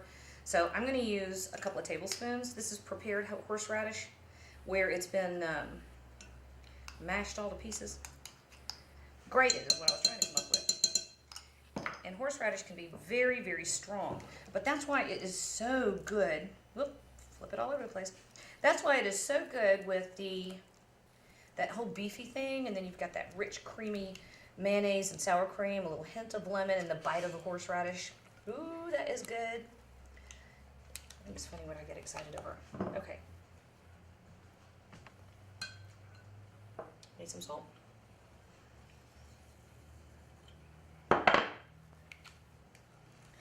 And here's the thing. We let surprise. Hi, kitty. We let this brisket go for about 3.5 to 4 hours. Okay, wait, Joey. We're talking to the camera. Gotta be quiet, okay? We let this brisket go for about 3.5 to 4 hours, and I just pulled it out, right? So this is gonna sit over here, and it's going to rest. However, we are not done yet because this is gonna take about half an hour. So in the meantime, half an hour. And then why are you wearing a coat? In the meantime, we're gonna take all this stuff. You remember how we created the braising liquid on the stovetop? We're gonna take all of this. I'm gonna run it through my strainer, stick it on the stovetop, and simmer it down. And so it's gonna get a half hour too. So this is gonna reduce for half an hour. This is gonna rest for half an hour. And I'll show you what it all looks like together when we come back. Okay, no, actually, Daryl's gonna show me how to do something. Yeah, we got a bowl we can do. Oh, yeah. But you know what? We sort of need to leave it on. On the tray? No, I don't know. Now I can still pick it up. That's the biggest brisket I've ever cooked. When you transfer it, though, here's what we need to do, though. When we transfer it, do it this way. Okay. And then you can make the thing you were talking about, and we'll just lift. Okay, Holly. You like how I'm giving him instructions on how to barbecue? Yeah. Now, well, I need your help. Dan's a really smart girl. All right, let me move this shortbread. So what I'm gonna do here is double up the tinfoil. I know you guys have seen me do it and on the website a million times here, and I can even making a tinfoil bowl. I tell you, big as that doggone thing is, I might go Might go triple 3 on layer. the bottom. Yeah. Well, and you're doing this to catch the juices. Yeah. Now what we're trying to do here is we're trying to make a tight wrap around the brisket so that How's that? those juices will. Okay, so let me move the camera over. Now what we're going to do is we're going to bring the 4 corners up. You may need to have one more for the crossways. Yeah, we're going to do 2 more across the top. Okay, so what we do, Jan, is get over on that side and in the corner right here, kind of like corner it up a little bit. All right. So we got 4 corners. So now we got a little bowl in there. All right. All right, so have you got any Dales left? I do. It's right behind you on the counter, right there. Okay. Put just a little bit of Dales in here. Have you got any, what you call it, beef broth? I do. I have some of that too. Okay. Can I put a shot of red wine in there? Yeah, a shot of red wine. Now, You've crossed into my world, Daryl. yeah, Killer Hogs injects their brisket with wine. I Puts some think red I like wine in Killer it. Hogs. He's one of the top cooks in the world. Well, I tell you, there's such a nice bit of acid in the red wine that Now, really balances the flavor. in of a lot of things. Canada, red wine is a big thing. They cook their brisket in red wine. I'm gonna give everybody one last look. Look at that beautiful brisket. Oh my God. Jan Charles, hell yeah. Hey, buddy. Yeah, hell yeah. Oh, there he is. Oh, you are in so much trouble, Daryl. Okay, we went here. All right, now we're gonna go to the second one. Now this is making a boat. So we got our boat bottom. We got our boat top. Don't you have to make sure that you're tucked in this way? Now, yeah. Now All right. we want to roll them in. You know what you're doing? You're making a French seam. Is that what it is? You're making. Look at the side of your She jeans. watched a video of how to. If you look at the side of your britches, you're rolling the seam over. That's a French seam. She watched a video of how to Okay, cook a brisket. Come right here. Roll it in. Now, as you roll it tighter, see the juice keeps coming up and up. Yep. This is such a monstrous mamma jamma that Boy, that's a truth. it's. Now, is there still heat on the cooker? Yeah, we can put this right back out there. Well, because I've got this other roast that's over here in the oven. Okay. Now, Then we can swap it out for it. So whatever you want to do. Hey, we Brian. go put it back on for 4 hours at 350. Hey, And Daryl. then we could go out and vent it. And see, one thing about rolling it like this, you come in one corner and open up, and you can vent it. And that's one of the steps. And let me go get the top off before I walk out there. All right. I'm just going to sit here and smell it. Okay. Alternately, what you could do is you could stick it in a 350-degree oven. Now that the smoking part is over, then it no longer matters if you're on a cooker or smoker or barbecue or in a regular oven. So just for the sake of control, I would throw it in here in the oven. Except I already have too much beef in my oven, and there's not any more room, especially for this monster, so we're going to throw it back out there on the grill. Jan, you're a natural. You're a barbecue natural, man. Hell yeah. Let me get the camera so you can talk to it while I go out and put this on. Oh, see, I already gave all my good information. See, I was just talking my head off while you went outside. I was talking about how, because once you've got the foil on it, you're not getting any more smoke. So it doesn't matter where you do your next cook. So you can go on the grill, you can go in the smoker, you can go in the oven. And if I didn't have this other big fat roast in my oven, we could put it in there.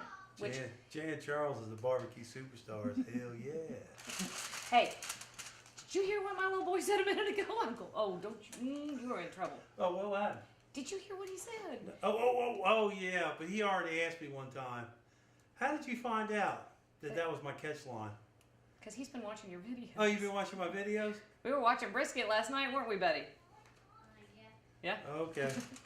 We were standing over there like a month ago. You know what he said? He said, "Is hell yeah your catch line?" I was like, "No, there's no way. That's not my catch line." I'm simultaneously slightly horrified at his language and rather proud he's already got the TV lingo down. Because he's 3 generations in it, right? All right, so we had to take a break. We were doing all kinds of stuff. I was about to wrap it up. And turns out my daughter decided to miss the bus. And I sent somebody over to pick her up, and she was bringing home a bunch of friends of hers, and there was no room, so I had to go pick her up myself. So now we're picking up where I left off. All right, so in the oven, we have our creamed spinach, and we have the sirloin tip roast, which is just about to temperature. So I'm going to pull this out and let it rest. On the back of the stove, we have our mashed potatoes with just a little hint of garlic. I've got the jus that I've had simmering, and I'm making the jus with regular purchased beef broth, but I'm freshening and brightening up the flavors because I put some fresh herbs in there. I'm going to give it a shot of wine, and the juices from the bottom of the roast are going to go in there too. So, oh, and I made shortbread, and the shortbread broke, but that's okay because I'm going to show you how to fix it. See, I just fixed everything, Daryl. I made it look like I didn't really screw that up. Did I meant to do it? All right, so just give it a shot of wine. You don't need much. But that beef broth has been sitting back there kind of condensing. That's also why you don't want to put any seasoning in it before you reduce it.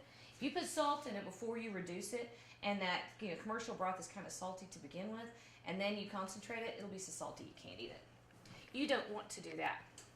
Something else you can do, and I don't do this very often, but on occasion, you've got a broth or a sauce or something that just doesn't ever seem to want to, concentrate in flavor.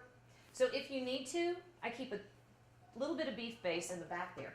I don't use it to make broth because I don't like the flavor of it used on its own. But if all you're doing is kind of giving some body, if all you're doing is giving some body to something, then it's perfectly all right. All right, Daryl, I don't remember how big this one was. I think it's an 8-pounder. Okay. So this was a sirloin tip roast.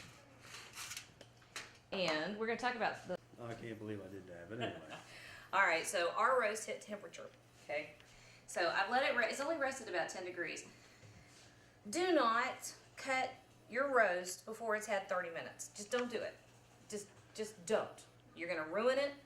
All the juices are going to end up on the platter, and I get so frustrated.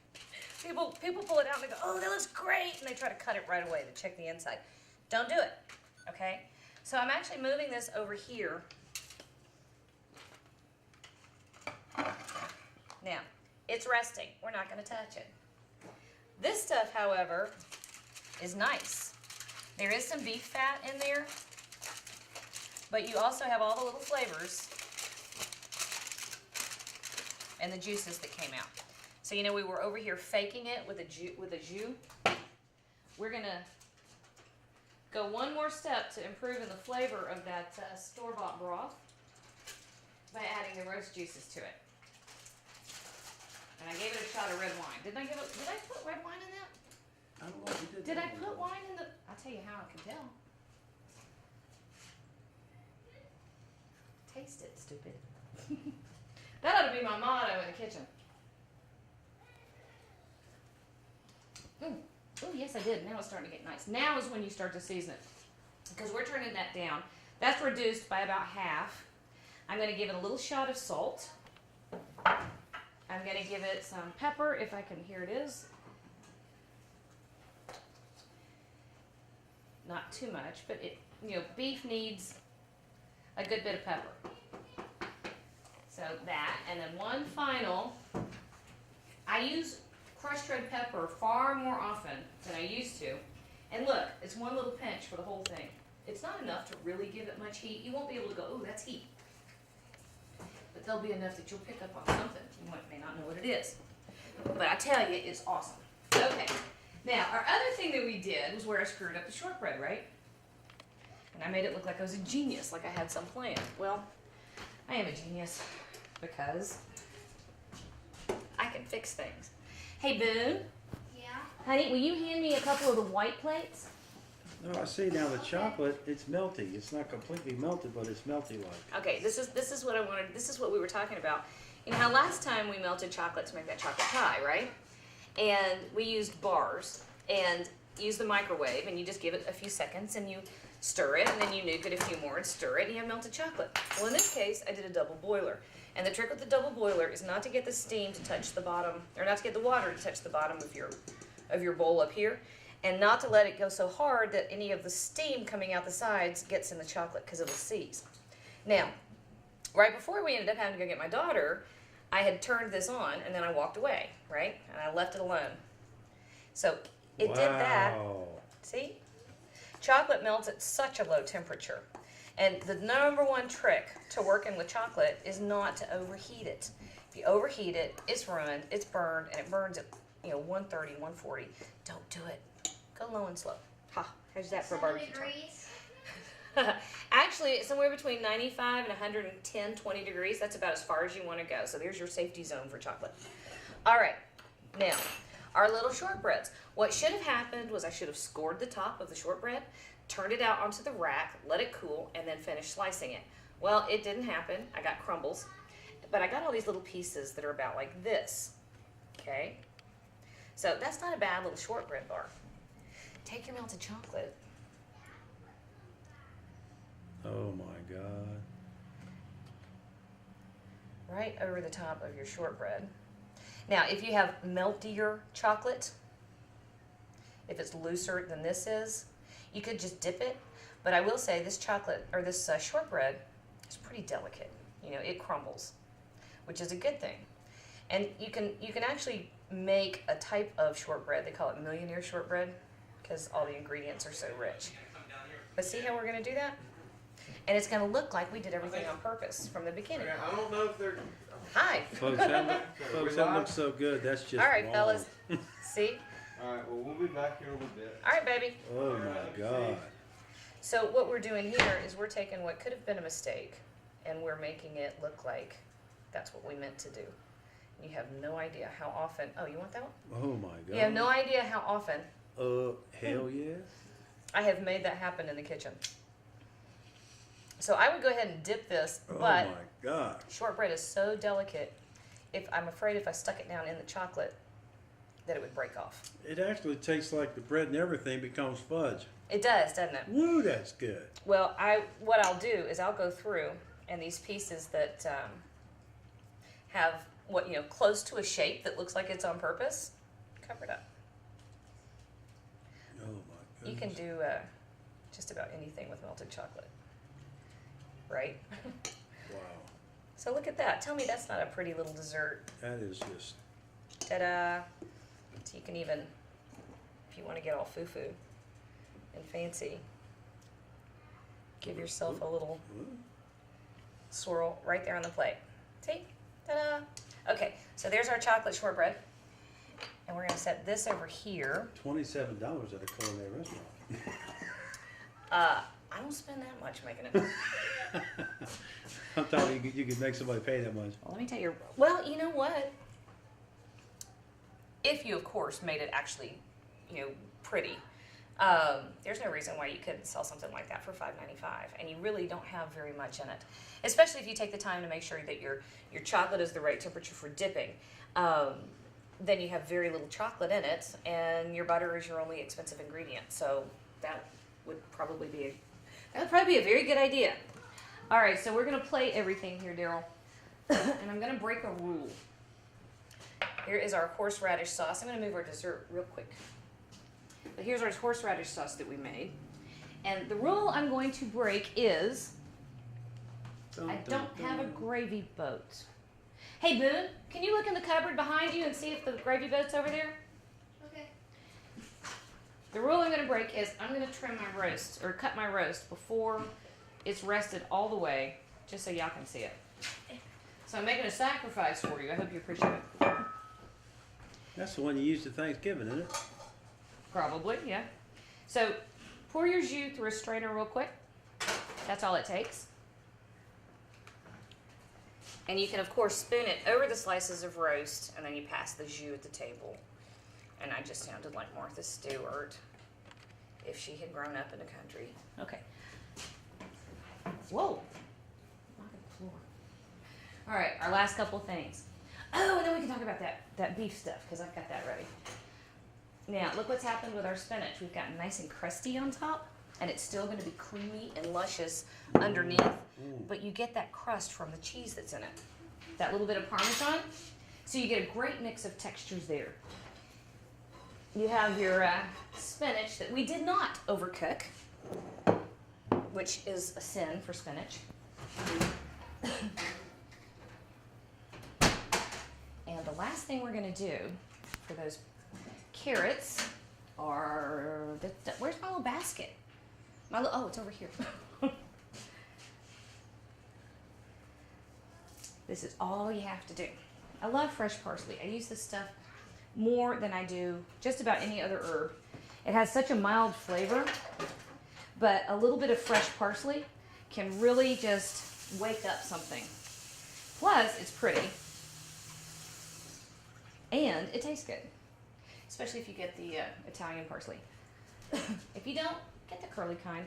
It doesn't taste as good, but it works. And you know, still, we're so far in the country here, we have a lot of grocery stores that don't carry the Italian. So, a little bit right over the top of the carrots, just like that. I set the shortbread over the side, and I will show you how this all looks together. How about that? Well, you were just on Mr. Talkie a little while ago, and you're not saying a word now. That's hard for me to believe. That's a cast iron pot. That thing's beautiful. Isn't that pretty? Yeah. I have a secret Santa, and that's where I got the pot. It showed up on my front door one day. Oh. Isn't that the coolest thing ever? Yeah. I thought it was pretty awesome. You know what we need to do next time we shoot? What's We that? need to give me a little container full of forks and Yeah. knives and stuff. Utensils. Yep. Look what I did. I let water get on those clean plates. Fix it. Now, here's the thing. Look down here in this roast. Can you see that, Daryl? Yeah. All right. The fact that the juices are still coming out during the rest, that shows it's not ready to cut. It's just not. Well, folks, we might, wait it down and come back later. No, I'll cut it now and show one little slice, but I'm not going to allow most of it to get cut. That's my compromise for television. I like to come down here, and of course, you know, when you're doing roasts, you want to go against the grain. And this is a very lean. That's really a big point. Whenever they turn in turnip boxes for competition, they always go against the grain with the brisket. Well, it matters because, well, there's a little piece of fat I would trim off, but it matters because it really, you know, those grains, the grains, the way the grain runs, you know, how you cut it can make all the difference in the world as to whether you've got a tough piece or if you've got something that's very tender. Hey, were you trying to call in on the show? I think I've got a caller. This is Barbecue Superstars. We're shooting live up here with Jan Charles. Go ahead, you're on the air. Oh, hi, caller. You? We got a question? Can you deliver a pizza? Yeah, that's me. we do live television and radio. We got a store, and I don't know what you calling about, bud. See, they weren't calling me. Shh. Uh huh.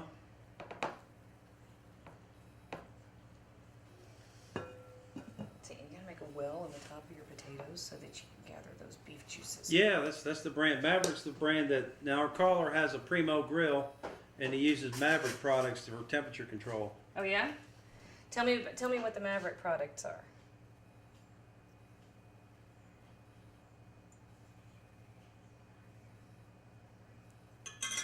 Wires. Okay. So what are the temperature control are you talking about? He's still talking to the other guy. He's not talking to me at all. I can sit here and talk to you all saying Well- you want to. Okay, well, we always use Maverick, and I tell you, if you submerge those wires in the water, it'll make them go bad. So, the next step up is Barbecue Guru, and then on temperature probe, it's Thermopen. Okay, and you can get those fairly easily. Good Lord, this spinach smells good. Okay, I'm just ignoring the other half of this No, conversation. Barbecue Guru is BBQ Guru. Just Google it, and then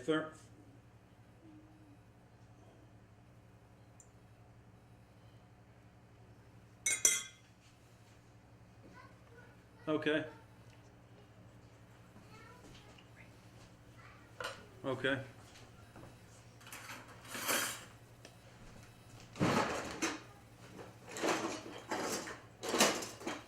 Sticking every one of my knives. I have a kid that tries to whittle with all my knives, so I never have one in here. If he's gonna talk, I'm gonna eat. Fair's fair.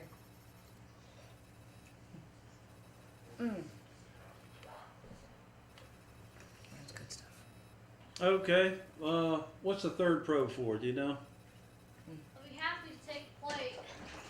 What'd you know? We're still shooting. Oh, And Daryl okay. got on the phone. Right. Okay. Sniff a little. Did you have to use your fingers in my plate, son? I'm gonna shine, it doesn't matter. That's true. That's true. What's it gonna do to you? You let your kids get away with it. Okay. I get it, and I tell you, they got apps for your phone now.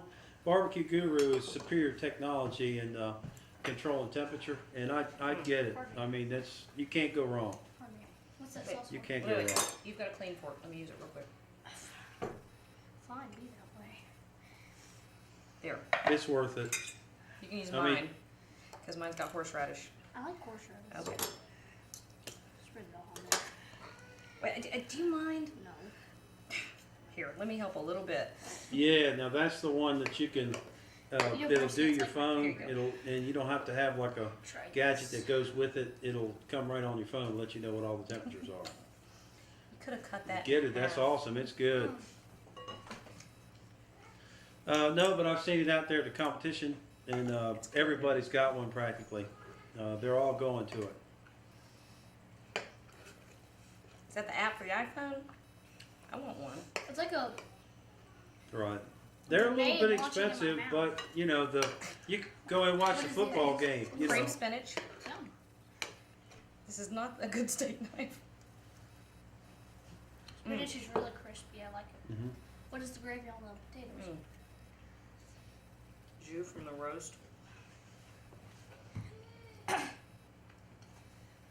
Kind of spicy, and I like it. What's the horseradish? And it really kept me up at night. But if I have this fan, Choke then down the the fan pepper all the way. would come on and help it out. Well, that's it. Anyway, Okay. Well, sounds good. You're in the right direction, bud. okay, thanks a lot. All right. Okay, bye. All right. Well, I was going to show you what the finished plate looks like, but you weren't paying attention to Well, me. somebody out of Spokane, Washington, called in to Jan Charles' show. Oh yeah. Yeah.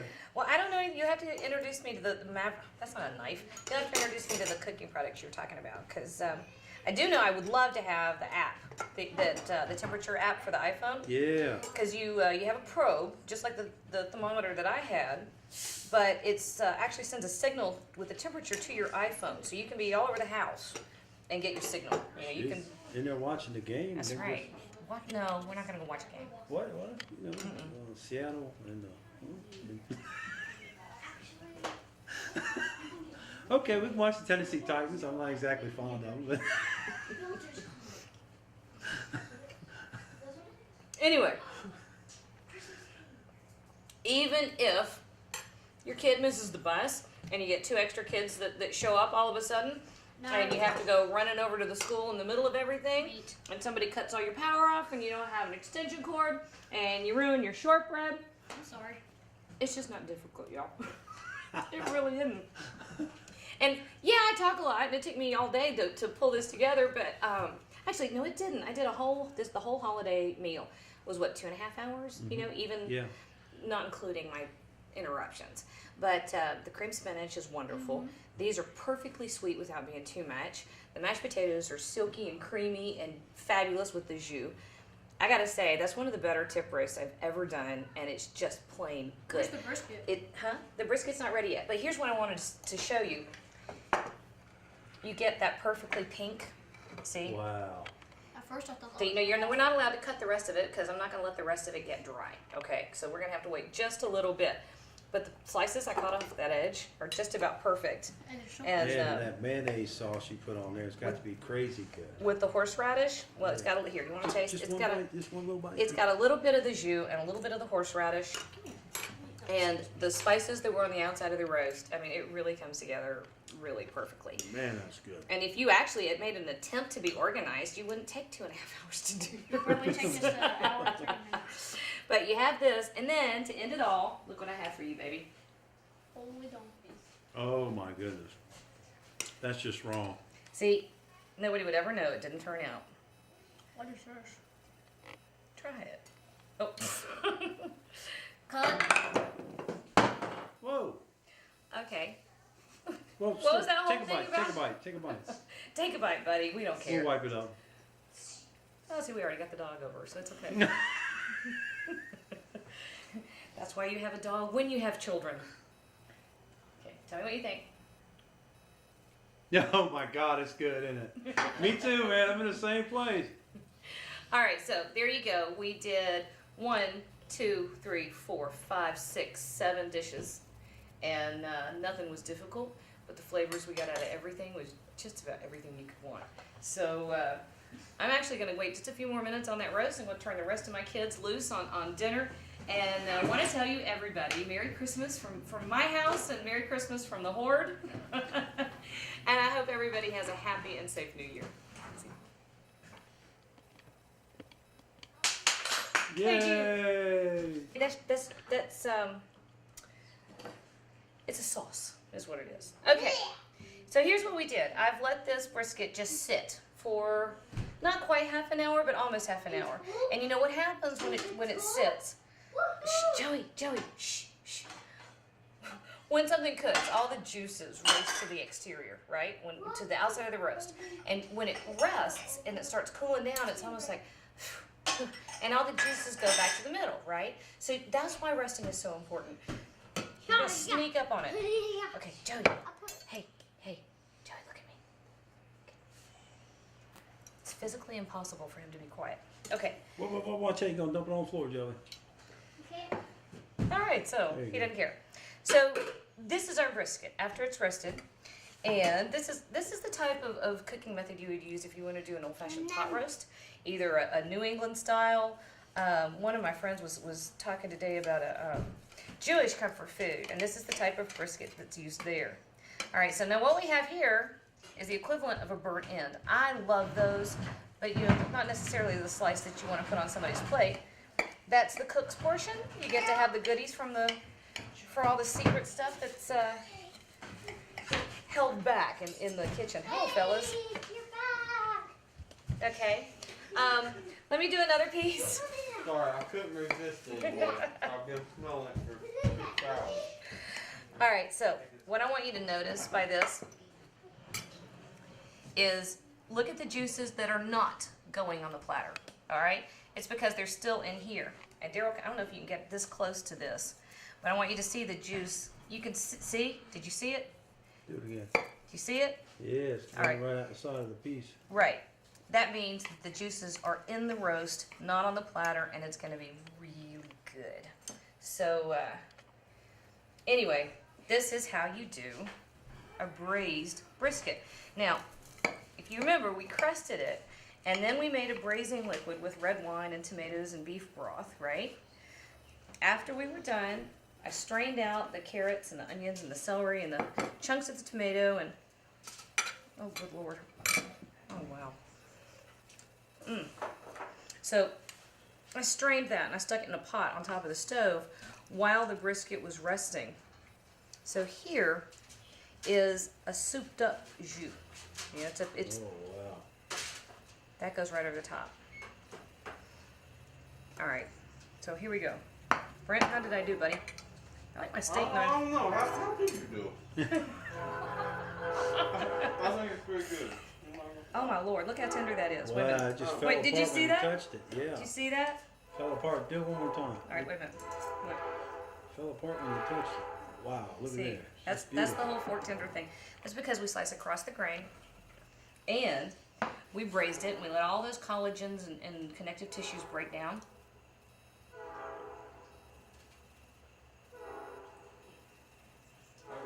Wow. I should sit here and eat this like a whole minute. Not gonna lie. There's 8 pounds of this one. We might. Okay. Now Rick's the one who ate the 7-pound Boston butter, right? Yeah, Ricky's. Oh my God. One day I had made a pork butt, Boston butt. You know, it comes under different names. And I was doing a pulled pork something on my TV show the next day. Oh, hit that timer, baby. And I braised the. Pull it out. Oh no, not yet. I braised the pork butt, right? And I pulled 7 pounds of pork and stuck it in the refrigerator because I could take it to the station the next day and show the prep work and then show the finished product. Except when I got ready to go to work the next morning, there's this much pork butt in the bottom of the container Good. because Ricky had eaten the entire thing. He was He's the one, hungry. yeah, he's the 6'3" one. Yeah. So the kids have slowly learned, don't touch what might possibly be show food, because I almost murdered him at that point. All right, so yes, you can do a barbecue brisket. I have to say I love barbecue brisket. But there's a million other things you can do with a brisket. And though the barbecue people are going to show you how to do the smoker thing, which I do love, I'm going to show you the remaining world of brisketry. That's not a word. But this little pot roast is one of the best things that you can make. You talk about a Sunday dinner. I mean, This it is doesn't it. have to be Sunday. I'll eat it anyway. For Thursday. Oh Lord, this is good. Monday, Tuesday, Wednesday, Sunday, Wednesday. Oh, How you really feel about that, bro?